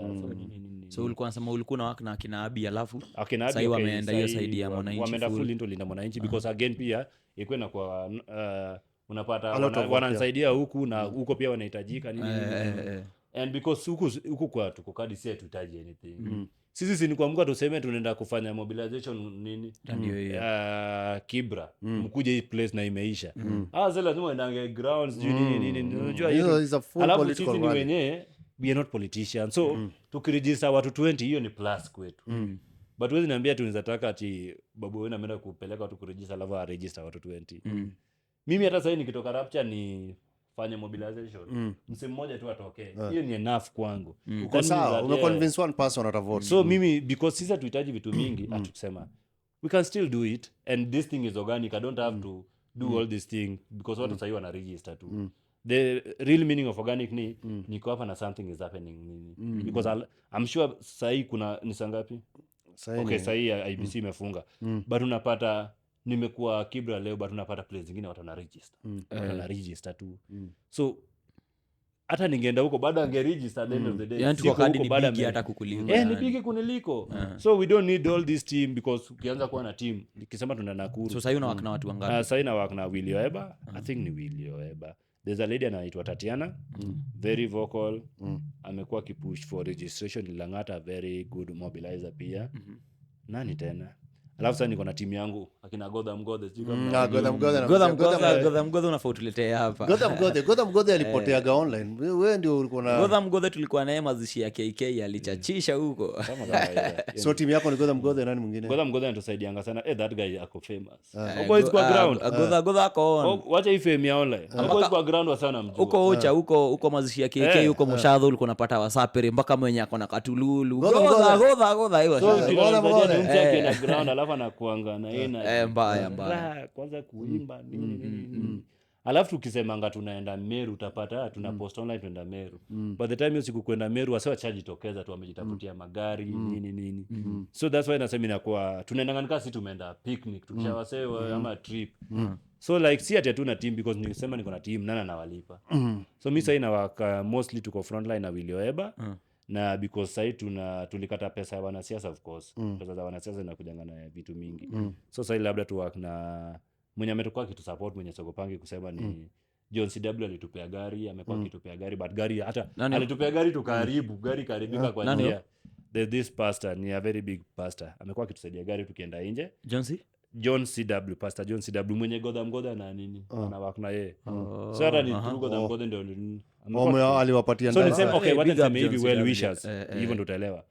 So sasa kama kuna well wisher maybe ana watch anaweza kusupport aje on the podcast. Siko nimemaliza wase bado wenye wanatusupport.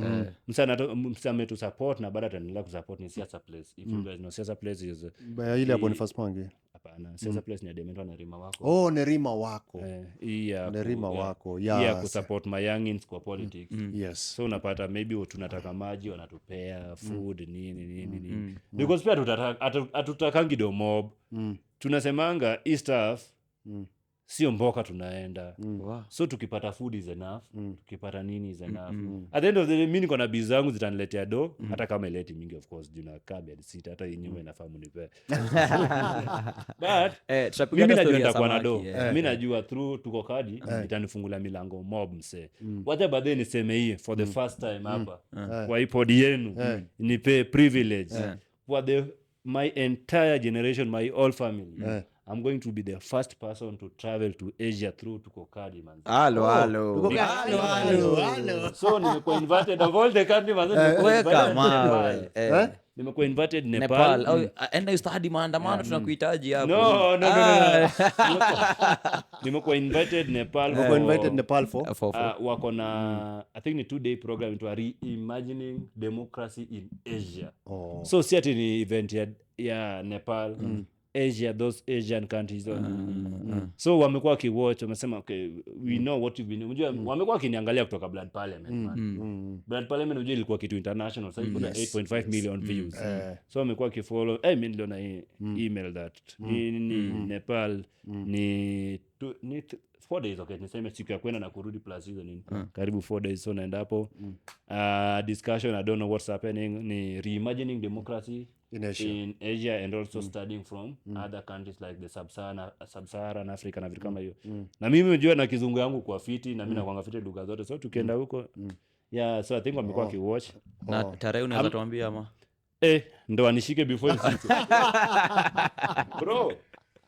Bro, labda ni kesho. Ama ni leo usiku. Wewe umevaa kama msafiri. Nimevaa kama msafiri. Very comfortable. Labda unaenda ukienda. So madhe inaenda kwa first time yangu hata kukua na that long. Iko BA. That is the only first. Enda huko manze uwakilishe. As much as haina do, that's the only first international opportunity nimepata. So that means that zingine mingi zinakama. So in as much as nyinyi mnabilia who is funding you, manze kuna people who believe in what I do. Na they are actually outside their country. So because hata singesema at the end of the day mngeniona niko huko. Because mimi naenda wapostia mimi siwezi pata 24 hours. Nikose kupost. Niende hapa nikose kupost aje. Lazima niwaangalie picha. Ona kwetu first family mimi ni wa kwanza kukua na passport. Ndio hiyo. Alafu nikose kuwapostia bro mtajua. Kuna mahali umetaja Blood Parliament juu. Na mimi kwanza nimebambika sana kupatana na wewe. Tena hizi ni flowers zingine nakupatia juu. Mimi unajua mimi acha nisikudanganye. Hadi hapa hivi kukianza ni kama kuna vita, kuna tension tu mimi ndahepa because mimi sidhani kama nakuanga yani niko socially aware ati naweza kuwa najichunga kama vile nilikuwa nakuona unabeba huyu mara unachunga tia gas huku mara uko na bendera, yani mimi siwezi fanya hiyo kazi yote. So big up juu ilikuwa kwani unasahau nimezaliwa kwa bedroom ya baba kibera kwa ni bedroom ya protest bro. Protest inafanyika so ulianza kitambo ni experience man. So ni tumekuwa tukistudy, so tukikuwa protest kwa tuna apply zile za bullet ikikuja hivi.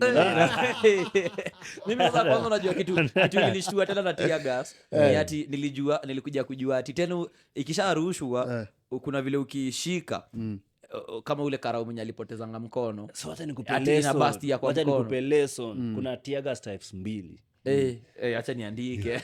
So, kuna tear gas types 2. Kuna hii ukirushiwa ukiona imerushwa hii inakuanga blue hii blue na orange kiasi, usishike hiyo, ile ni ile ya kulipuka hivi.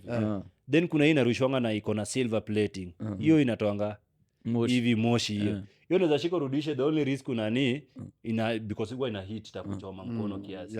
But inafaa the moment imeland. So ingine ya kulipuka ni usipe hata 1 second, hiyo ni ile ateke irudishe. Ingine ni ya kushika, ingine ni ya kurudisha. Na pia ikiland usipe hata 1 second because hiyo ni ya so ukionanga wase wako na zile za kucheza ni za kurudisha hoki zile because wanajua. So ukienda maandamano the first thing jua ni what types of tear gas ziko ground leo. Maji za tear gas elewa jua ni maji gani imeletwa leo. Ikiletwa ya pink usiogope, hiyo iwashi. But ukiona hii colorless alafu iko na harufu fulani kama ile water hyacinth bro toroka. Ni gani nani alimwagiwa Cairo? Cairo alimwagiwa hii ya pink. Hii ya pink inanga effect. So hiyo ndio waga amepost mpaka leo. Hiyo pink wanajimwagilia hivi na chumba. Alikuwa na pause, alikuwa anasema inawasha. So unaona hii ya pink hii ya pink inakuanga ya kucheza na psychology yako. Hii maji ya pink inakaa kwa mbaya hainanga kitu. But bro hii ya kawaida ukiona imeletwa na inabebwanga na gari different pia. Hazibebi tu na gari the same because of chemistry ziko nazo zimeundwa. So ukiangalia hii ya pink ikikuchapa ogopa, of course utaogopa pressure because pressure hata ndio nataka kuuliza about so hiyo ogopa tu pressure itakuangusha because pressure ni mbaya. Lakini kupiga bila pressure we songa nayo. But kuna hii colorless, unajua niko Olympic High School. Olympic High School iko kando ya Kamkunji kwenye protest zote zinafanyika. So huko tulikuwa uko class unashtukia tu kwa hewa mazeni maji tu inawanyorosha. Unaelewa? So hapo ndo tulianza kuzoea na hizi maji. So ya piki kikuchapa msee manzeli kujikuna utajikuna. Alafu kuna hii protest pia ya kwa uchumi ya Raila ya past 2022. Hiyo mjele tupatanga mtaa. So hiyo ilikuwa 2023 ilikuwa March 20th. Nakumbuka sufuria ilikuwa ni Tuesday. Acha sufuria exactly. I think ilikuwa 20th. So hapo pia tuli experience different kinds of easy tear gas. Kuna fulani ukirushiwa inakujanga na like hiyo moshi yake haina effect, lakini kikupiga man alafu of course ya kulipuka ndio iliendanga na mkono huo msee. Na hiyo ndio the most dangerous. If fulani ya silver hii chukua rusha itakuchoma tu mkono kidogo utapona. Hiyo mimi nimelan leo na but ingine sasa ukienda pia usivae viatu za returning officers.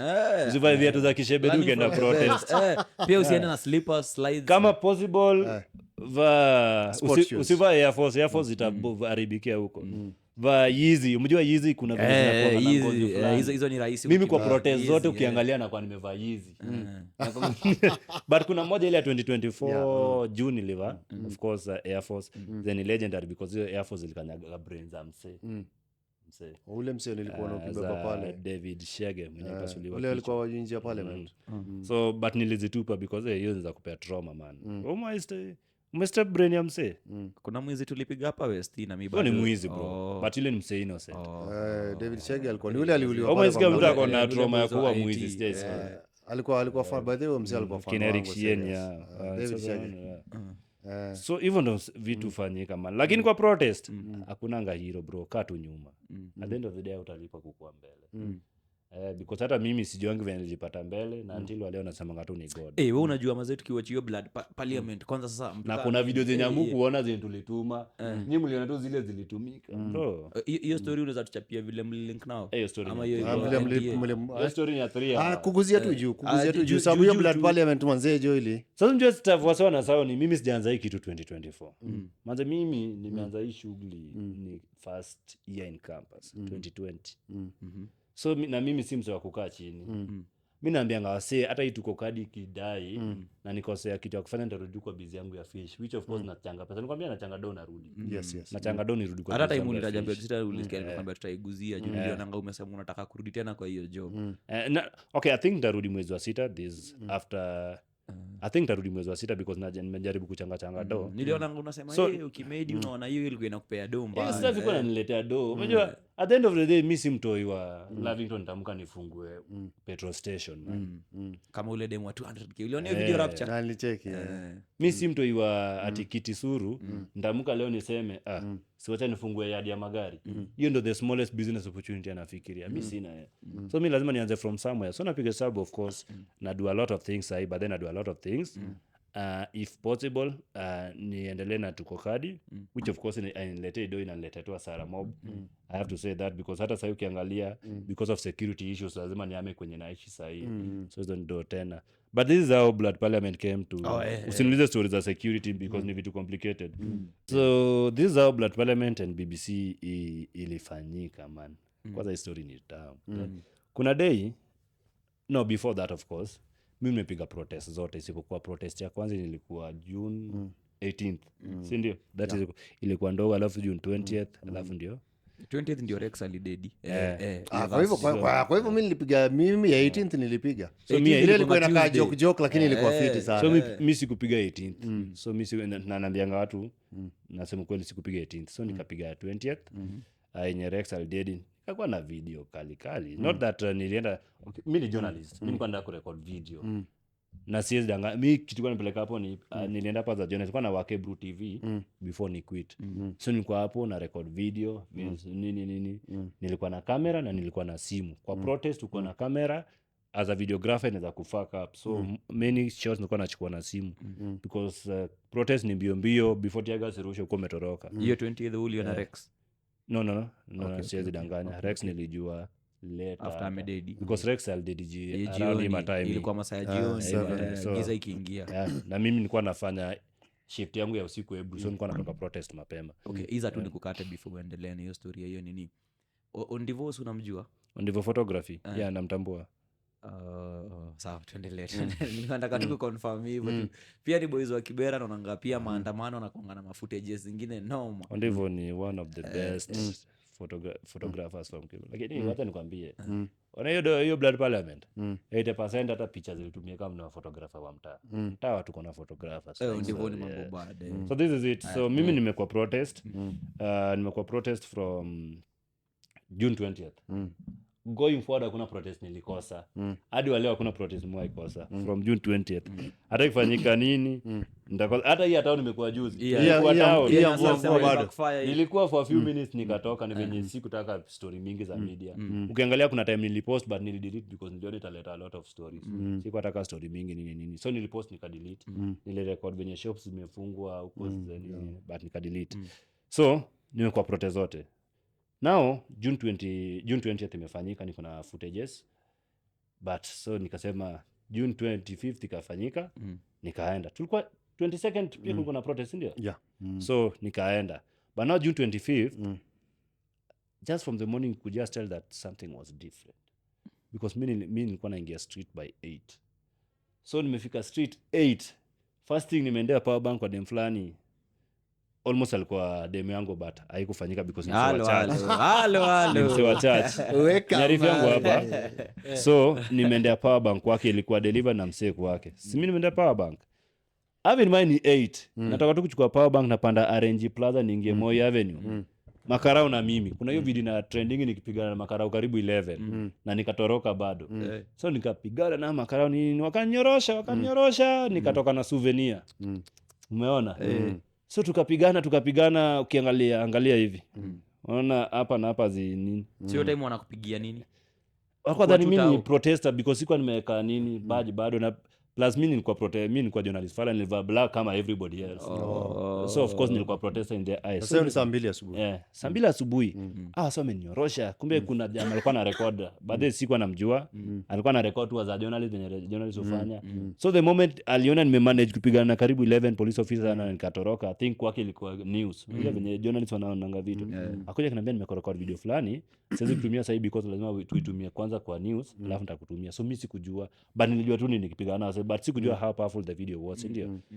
Mimi nikatoka tukapiga, but then nilitoroka because sasa niko na nguvu ya kupigana na police 11, lakini venye nilikuwa napigana nao hiyo kunini back and forth, wasa wakaanza kurusha mawe because protesters walikuwa washaanza kuja.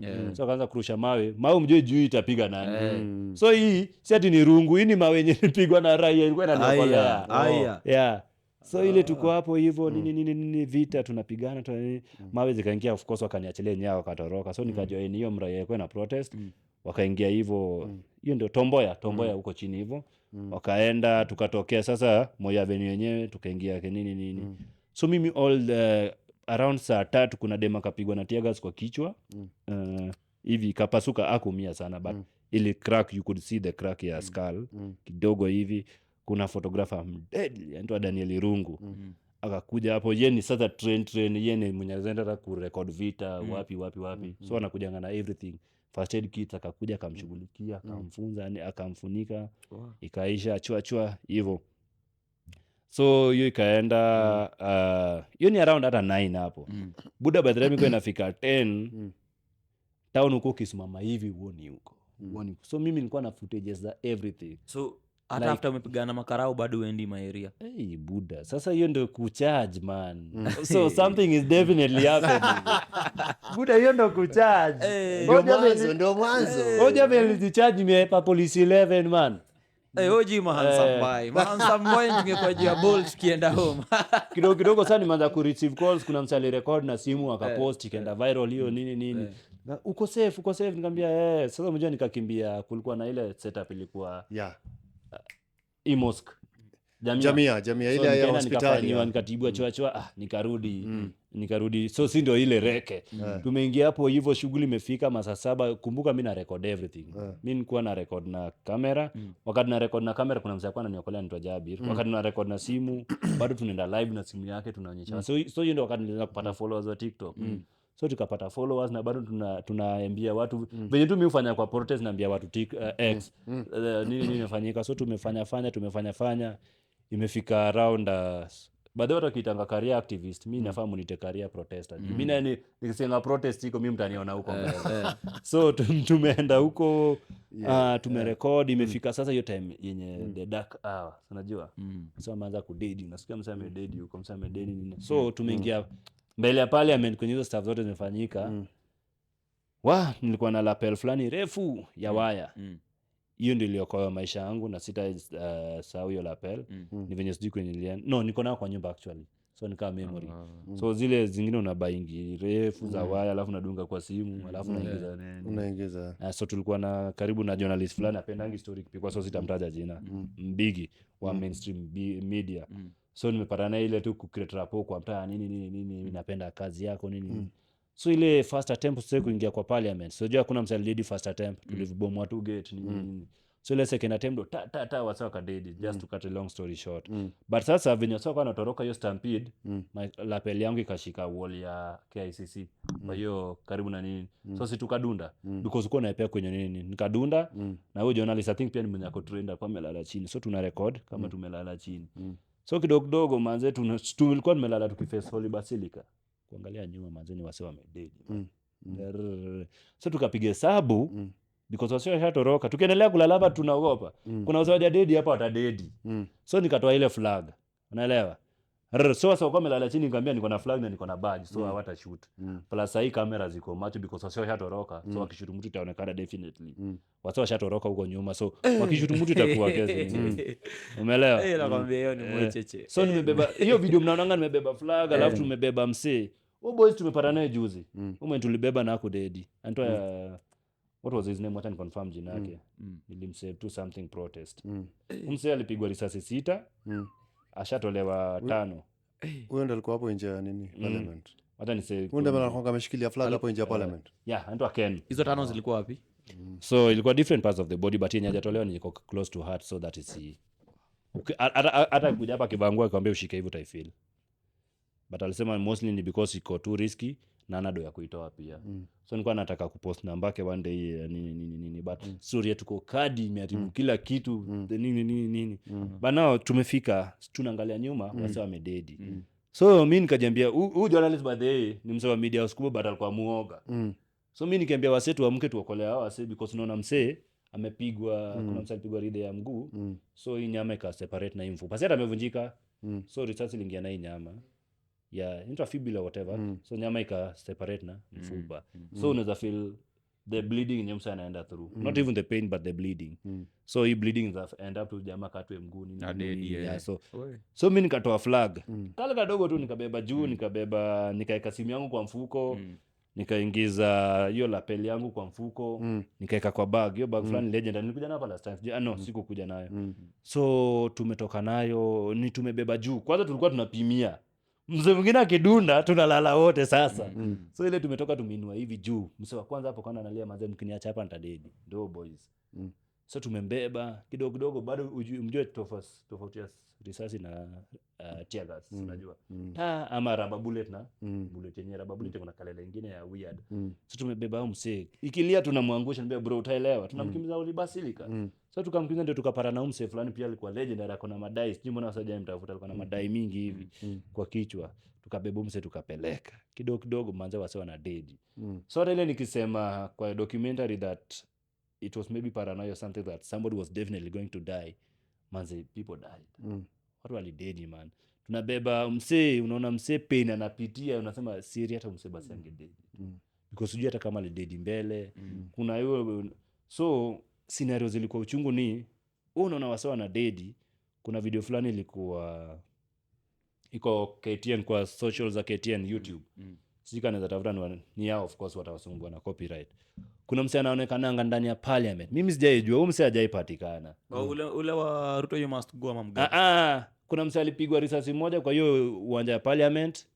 Akaamka akaendelea kukimbia, akapigwa ingine akakufa na ya 3. But mimi sijaisikia story yake. Juu wako kufa nje. Alikufa ndani ya parliament. So unaona venye wasa wana dedi man because sisi tulikuwa frontline. Hata hiyo documentary unaona sisi tuko hapo mbele. Nyinyi wanaoma we. Wasa wametoroka huko nyuma, moshi gari ya karao inachomeka nini. Mimi niko tu hapo dressed in black tunaokoa wase. So venye nilipatana na sasa BBC nilikuwa naambia venye hizo mavideo. So mimi nilikuwa na hizo video zote. Nimezeka tu kwa hard drive of course because nilikuwa na record na simu so record na nini. So mimi mlinkaje. Si mimi nimezistore tu kwa hard drive. Mimi hata siku moja tu niko home na made stories zangu tu. Kuna best yangu anaitwa Marvin. So Marvin I think wali reach out to Marvin because I think walidhania pia kuna footages. So Mabonga mgani? No, si Mabonga. Mabonga alikuwa protest. But mimi hiyo wakati tulikuwa tunajuana hata. Tulikuwa tunajuana tu from X. Unajua nini. So kuna tu Marvin ni videographer. Mdogo tu. So I think walianza kuna producer wa BBC Kenya. Alikuwa anatafuta hizo footages. So 1+1 because mimi nimekuwa protest, nimekuwa nikiupdate watu. Hizo stories zote zikawa tu mimi ndio niko na vitu wanataka. So to the point yenyewe by the time kwa parana mbanga wakinipiga mimi nilikuwa kwa nyumba nimemade na boy wangu anaitwa Phil. Tunapiga tu stories zetu then wakanipigia kwanza na WhatsApp. Namba si ya Kenya. I'm this from London. We are doing this documentary on the protest. So hiyo wakati wasao na abducted usisahau ilikuwa hiyo area season ya abduction. Yeah. So ni fast forward usinikwambia ilikuwa way after. So ni season ya abduction wasao wanapotea. Sisi tuko tu nika receive nikaongea na tuliongea tu vizuri mimi wasi dismiss call. Sasa tukaongea vizuri alafu nikaliza boys wangu niende ikitama nisiende. Okay, just give it a chance but be careful na hata place mnafanya interview nini. But with time because akwa na keep nikasema maybe these people are genuine because gava ingenitaka kuniabduct. Ungekuwa shani wahi kitambo na gava at that point hawakuwa wananijua. Naelewa only ma journalist na ma photographer ndio walikuwa wananijua. Because mimi nilikuwa tu small fish huko nilikuwa na Twitter, not Twitter, TikTok nilikuwa na watu karibu 60k. Hao ndio wananifollow so au na update nini. Na hata hizo followers nilikuwa napata because unapata video moja ni viral si hata yako kitu kile inafanyika. Unajua ni different msaki follow juu ya hiyo video than msaki follow juu ya kitu unasema. So wasa na follow tu mimi niko na follow so nilikuwa na update watu nikachoka. then nikaquit kazi ya Ebru. Kwanza nilikuwa nimemedi mtaa, nikarudi kuuza fish nini. Mimi niko protest ikifanyika hizo manane nane sijui nini 7 mimi natokea tu kama kawaida, then wasa wakaricha wakasema nini, so mimi nikaenda, so wakanipiga interview. So nikamwambia naweza cheki footages mko nazo because wako nataka ni narrate, waliambiwa niko frontline, wako wanataka footages kutoka kwangu. So mimi nikamwambia naweza cheki footages mko nazo. Mimi nikaangalia, kasema wasa wanajoke, hakuna vitu wasa wako nazo hapa. Nikamwambia mkitaka vitu mimi niko na hizi vitu. Nikamwambia actually nikopea vitu mko nazo mtadismiss hizi vitu zote. Nikamwambia kwani how confident? Nikamwambia tulifanyia interview hapa Lavalate. Kuna ka studio hapo sijika bado iko, but I think ni place tu wale haya ya kufanya. Sijua BBC wanakuaga. Nikamwambia si mtani hapa mtaa, twendeni niwape. So kaweka buda designer wasa wale watch hizo vitu. This is what we are looking for now. This is it bro. Hizo footages ziko so shida pia ni when niliwapea of course copyright walibaki nayo, but bado niko nazo for mimi. Hata sio story ya copyright, niko tu nayo for history. Maybe one day tutataka kutumia for history when tuna watching vitu za kina Jomo Kenyatta na kina Tomboya hizo sasa. So mimi nilikuwa tu hapo shughuli zangu of course. Tukapiga hiyo interview nikawapea. Hakuna mtu alikuwa anajua hiyo documentary itakuwa hivyo big. Nobody alikuwa aware. So si tukapiga, mimi hata sikujua Nifa kwa kwa documentary. Ulikuja kuona baraka sisi? Hao pia walijua niko hapo sio siku. In fact najua kwa sasa huyu mtoto ni nani? Hakuna mtu alikuwa ananijua hapo ndani. Mimi nadhani ati Sam mlipatana na nyinyi wote kwamba hiyo panel. Documentary working hivyo because they definitely utaniambia tuseme kitu fulani. Okay. Maybe nikisikia unapeana hii story so sitapeana genuinely kitu nilikuwa nataka. Nikiona ile story yako inabamba like kwa hiyo yako sasa working hivyo. So mimi hata jua so ulikuja kuajua day show. But journalist akaniambia there will be prominent people in this documentary. So sikujua how prominent. Brother nilicheki Anifa, nikacheki Boni, nikacheki Faith Odhiambo, nikacheki Babu Owino. I'm like hey. Alafu mimi nacheki because si tuli watch earlier before everyone. So to give concern na vitu kama hiyo. Bado nikasema niko na wasa kwa documentary. Si tukajua hii stuff normal. But pia analysis kidogo za nini wakasema hiki tutakuwa big. So of course wakani feature story kama hizo. Alafu hawa wengine of course walikuwa na protection ya human rights defenders. Hiyo wakati hakuna mtu alikuwa ananijua mimi.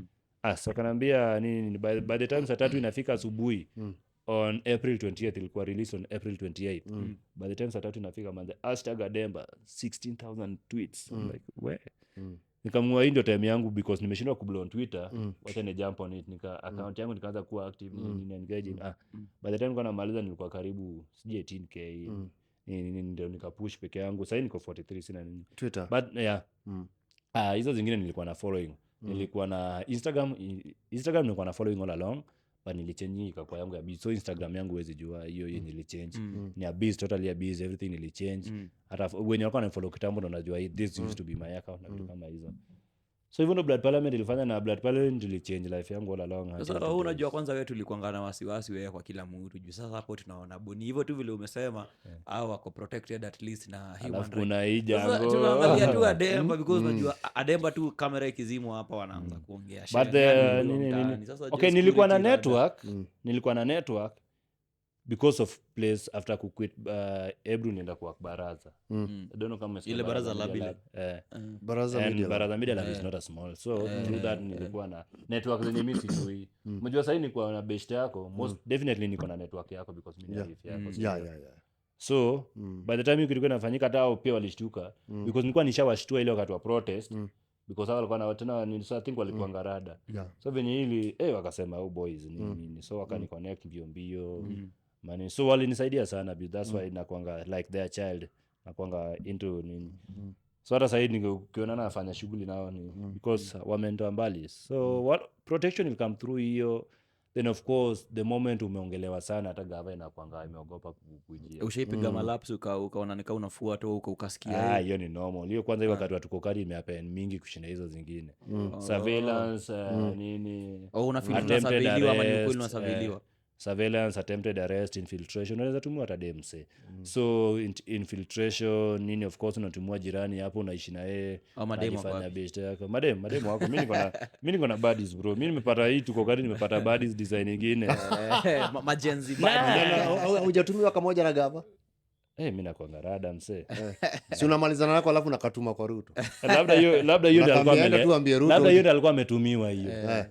Kuja nini akuja kutege kuja kutege tu. wanapata huko kadi wanakuja kutega huko on. So ni hivyo mimi So wewe hii kazi si ati umeanza juzi. Unajua mimi ni veteran. nilichekia there's a day nilikuwa naangalia on X. Wasi walikuwa wanaweka hiyo story hapo. Wakaanza X ni mbaya. Wale wanasema Demba ameanza na tuko kadi amelipwa. Mpaka nauliza hizi footage umetoa wapi? Mimi sina. Like Sisi lazima tufanye research sisi. kwanza Yoko. Yoko Kibet Bull. ule wa Kibet Bull is disco. a very active X. Tutamtafuta tumlete hapa Kibet Bull. Is a very active X user. But Bana mimi nawangukianga kwa maprotest hizi. Huko nyang'anya Demba Mimi niko nao. unaona vile mtaani TV na mnarua. mbaya Wacha ni rapture pia naruke. Mzee. Pia uliangukia hii design. Nango mimi sasa buddies wako tu man. Buda nirushie hivyo. Hizi nikupea. Sasa wanataka pia mbogi cheki. Unataka mbogi yone sasa mbogi. Labda kuna mtu anamjua. Kwa nini wanamjua mgongo? Sasa basi Kuna wasee. kwa wale wasio wana watch ni picha ya Demba na kabadi fulani. Na tutakabana sasa anaweza kwa manzi yako. Kama manzi yako alikuwa kadi mtaa gani? Au ni protest. Huyo ndio protest. Protest ilikuwa fit. But ni tu for fun. Now na setu mnapata mna vibe of course. Yeah. Kwa fala unaenda na wase unaweza enda udedi ujuange intention ya mse umemeet tu random.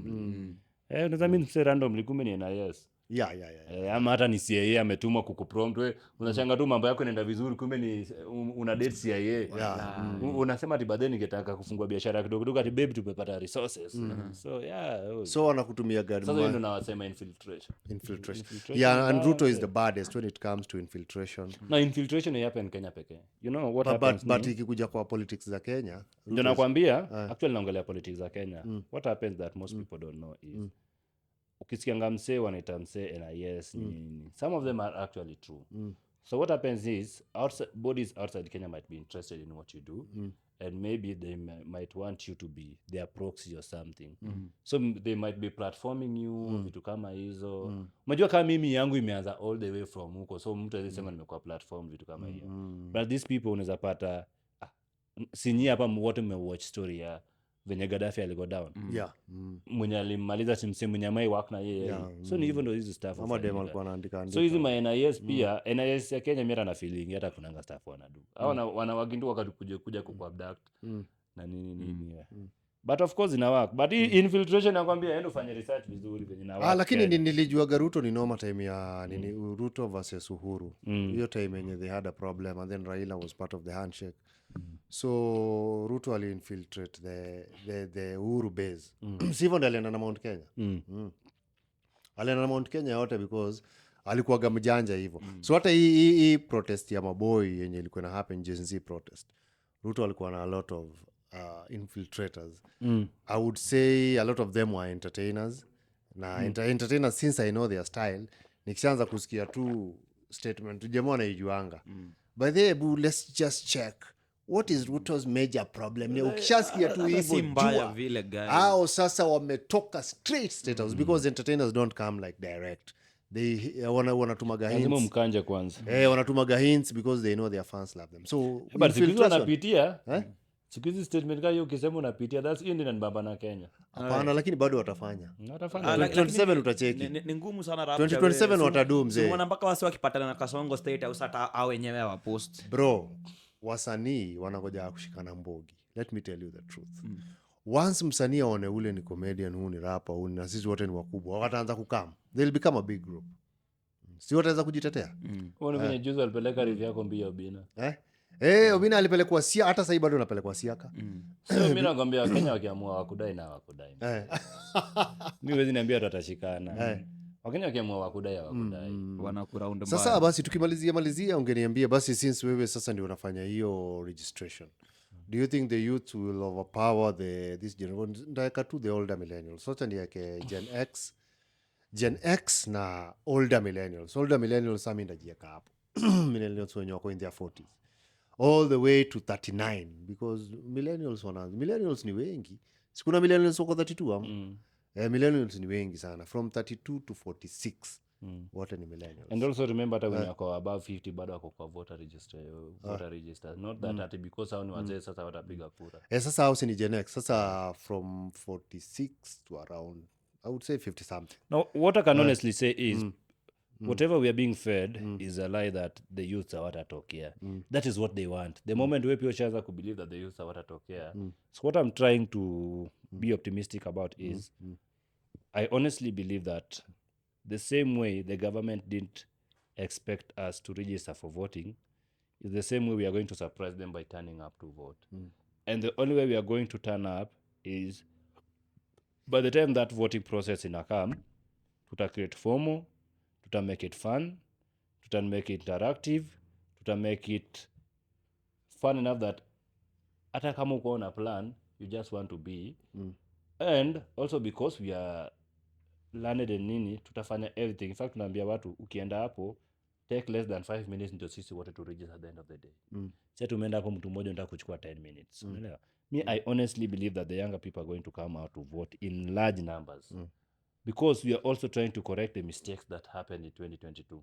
Majua sahi, everybody will tell you that they have not been turning out. So what makes you believe that they are not going to turn out? Just because you have a history of them not turning out.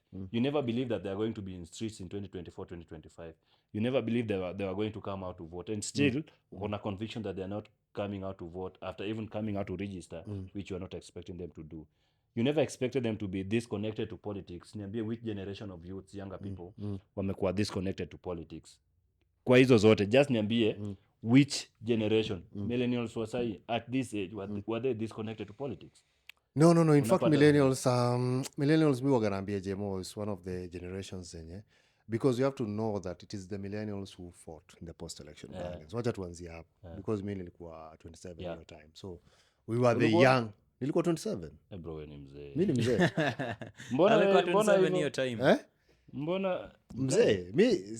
Mi hiyo violence nilifanya nikaenda up kwa radio. So Because niliendaga Ghetto Radio. Huyo jamani mzee. mimi sasa nasumbua watu hata hiyo 27 alikuwa sijafika. So unaona 2007. It is the millennials. It is the generation that fought the tribal war. Tribal war. Hiyo ndio generation ilikuwa ya young people. Yeah, 07, yeah. Yes, because from early 20s to 30s, wote ni walikuwa millennial at that time. They were all millennials. Baka hiyo age ya kina Andrew Kibe hapo, wote ni ma millennials. So ma millennials wanakuanga extremely tribal. Because I'm one of them and I know. Ana ukiangalia kwa team ya Kasongo, anashughulika na millennials, anawa brand kama Gen. Sasa nilikuwa naambia anachukua millennial na brand kama Gen Z. Because all these guys wenye wamemzunguka kina chipukizi, they all millennials. They are not Gen Zs. Ndio sasa nawaambia that Ruto has no interest in the new registration because he know he cannot control their minds. Not only Ruto, but let me put it out. Hata aspirants wengine. Okay. They definitely know that they cannot control these people who are kuambia 200, 300. They are definitely aware of that. So the only people who are interested in the current registration that is almost 2.5 right now is the younger politicians, is the babus, is the Sifunas, is now the nini, when you're trying to come up. Because now that is their audience. Mimi, if I'm coming out to vie for a position, honestly, my first audience is the people who are registering right now. Those are the people I want to appeal to. My second audience, of course, is the women because it is believed that in Kenya, women are voters. And that is now the audience that Ruto wants. That's the audience that Oburu wants. That's the audience that Rigathi wants. Ukisikia, it's very difficult upate ati Ruto ameenda kwenye, niseme kwenye who are dominating is 18 to 25. Okay, sawa, mara mwisho uliona rally ya Ruto Nairobi ni lini? Amekuwa Nairobi juzi. Ruto yeye ameenda kulaunch. Okay, ile kitu yenye amekuwa akidu, alikuwa na expect kuiweka kinyota, kuja awapatie do and then afanye karali, lakini ni kama boys walichanuka. Hata boys hata wenye walipewa nyota baada hawakumanage kufanya karali. But unaona rally zake nafanyia wapi? Sijui ushago wapi? Those are the places. Sawa. Linda Mwananchi is a faction of young leaders. Yeah. Rally ngapi wamekuwa nao Nairobi? Wamekuwa na mara. Hata Kitengela kuna nyingine? Swali kwa bako Ngwaru. ni sawa kinajaribu kusema ni au wanafanya rally Nairobi au watafanya rally Nakuru Kila mahali. au watafanya rally Kisumu because now those are also metropolitan Yeah, and they are cities, cosmopolitan yeah. centers, cities because the audience in the cities is believed to be the work audience. Yeah, they work so there. they definitely And then even want the them. young, they go to the cities because of employment. Yeah. So that is audience yao sana tafuta but mtu anaweza toka sasa aende huko Homa Bay huko ndani because huko anajua akisema oya yeah but ukipata Ruto okay sawa hata Mombasa kama si ile there's a time alikuwa Mombasa Yeah. it's very difficult but utampata sijui Turkana Wajia sijui nini because those are the votes they control. Huku hivi mahali penye ni mayuta hataki kupatikana. Wanaangalia demography and they are very careful of the demography of people who are kama hiyo mkutano umekuwa juzi in Northeastern. Niliangalia, unajua mimi the first thing naangaliaga ni location na audience. Nikiona tu Ruto anabonga, muanga naangalia hapo. audience. So hiyo Mbogi ya Duale hapo nyuma mzee, walikuwa wote wote ni watu azin ni watu tu wanakaa tu wamekama hapo kutoka maybe kwa bar kwa kabaraza because they are not young people. And also have to also another truth that we have to accept is the youth of not all youth are as informed as some of us. Yeah. You see? Siezi danganya kuna place ukienda the youth still believes in tribalism but which we are trying now to deconstruct that narrative. Kama huko malumesema Ruto anaenda Ocha. Yeah. Azin zile Ocha ziko interior zile zinakuanga na ka even ka shopping center kako na kaduka ka maybe one. That's why ukienda Siaya utaambiwa sisi Raila alituacha ndani ya broad based. Which hata wenye ODM wenyewe sasa wa believe kwa hiyo broad based. But we because Raila alikuacha. So hata ODM wenyewe wa believe in that broad based. So Wana believe bro. Watu Wanasema wa believe. Aujaona wamefanya meeting juzi wakasema Basi Si ni kipindi mzee. si hata wako na Si ni kasongo kipindi leo. wanaekelea. okay, inaweza kuwa kipindi pia kutafuta power na Mzee, ni kipindi, you know, these people are not like stupid. Nimeona leo watu Unajua, wanafanya consultation na Kasongo wakiona State. unaona as we are gearing into the protest yenye inakam because kutakuwa na protest definitely mwezi wa 6 utapata Oburu, not even maybe the entire team, Oburu, Wanga watajaribu kukosana na Kasongo so that they can infiltrate waseme sisi tuko na watu and but then in the mnafilaje story ya wanasiasa kujaribu ku hijack June 25th because ishaanza kufanyika ukifuatilia what has been happening in the past 3 days. nilisikia Orengo wakisema So umesikia what has been happening in the past 3 days au wanasiasa wote wanajaribu kusema ati tuteka demonstration yetu June 25th. You know, I have a problem with that because June 25th is a people's day, not a politician's day. People try to relate with what happened to them, what nini. But mwanasiasa atakuja hapo trying to gain the glory because they know June 25th is a young people's day and it's a day that Kenyans they mourning those who died. But now when politicians wakikuja wata-infiltrate, kutakuwa na goons, wataigeuza kuwa campaign, watakuja huko na hizo gari zao za campaign and imagine if we allow all of them, Gachagua infiltrate, Kalonzo nilisikia Orengo nikisikia Orengo akiongea I know he belongs to Linda Mwananchi so hiyo ni Linda Mwananchi and then United Opposition wameongea so the only people who are not now supporting the protest ni watu wa Ruto. So me I don't Watu wa Ruto pia vile nimekushow they are trying to break away, wanajaribu kujifanya wanakosana so that they can join this protest because nimeona target protest Kumbe ni vako. so please wana target hiyo protest because hii protest nilisikia I just heard Orengo say that we should try kutoa Ruto hiyo day, unaona. So wanasiasa wakishaanza kusema hivyo, two things are going to happen. First of all, kutakuwa na violence ya makarao Ingine mbaya. because sasa makarao wataambiwa now this is not young people, these are people trying to kupendua serikali. Yes, politicians. So you see, I honestly believe we should not let politicians take any part in June 25th protest because then again they are going to ruin everything that is going to happen. I believe that June 25th is a people's day. So It's a Kenyans' day to commemorate those who died. It's a Kenyans' day to deliberate on what they want. It's a Kenyans' day to also sit down and say that these people have been messing our lives. We don't want them. This is a type of, because hizo ndo conversations zinakuanga finance bill, leadership, corruption, accountability, transparency na vitu kama hizo. But the moment these politicians come is going to be nani atatoka hapo kama na trend on Twitter, nani atakuwa kwa news ya saa moja saa tatu. In fact watakuja waharibu because they always have and also people will be injured and now itakuwa ma stampede nini itakuwa blunder. They always have their own, I would say, goons because okay, politicians wametokea kwa rally before. Okay, Maraga alikuwa kwa last year, si ndio? Yeah. Okay, Omtata has been there. but the politicians wenye wamekuwa kwa hizo protest hata wajaanza kuongelea wenye wajai kuwa ndio wanaongelea venye watakuwa venye nini so you see wako na their interest. They know this year is going to be and then again unajua as opposed to wewe unasema interest they would like to dandia saa hii sababu wanataka kuweka pressure on mimi kitu nasema hivi June 25th has to happen. Okay, I don't know naisema mapema but June 25th has to happen for us to commemorate of course those who died. But most importantly, if June 25th is going to happen, let's make sure that the days that drives to June 25th, the days before, we all register. So as we carry the flag, hii side ingine tuko na kadi. Umeelewa? Tunakuwa na flag huku. Hii side ingine ni kadi. Itakuwa protest. So water bottle na kadi. No, hiyo iko kwa bag.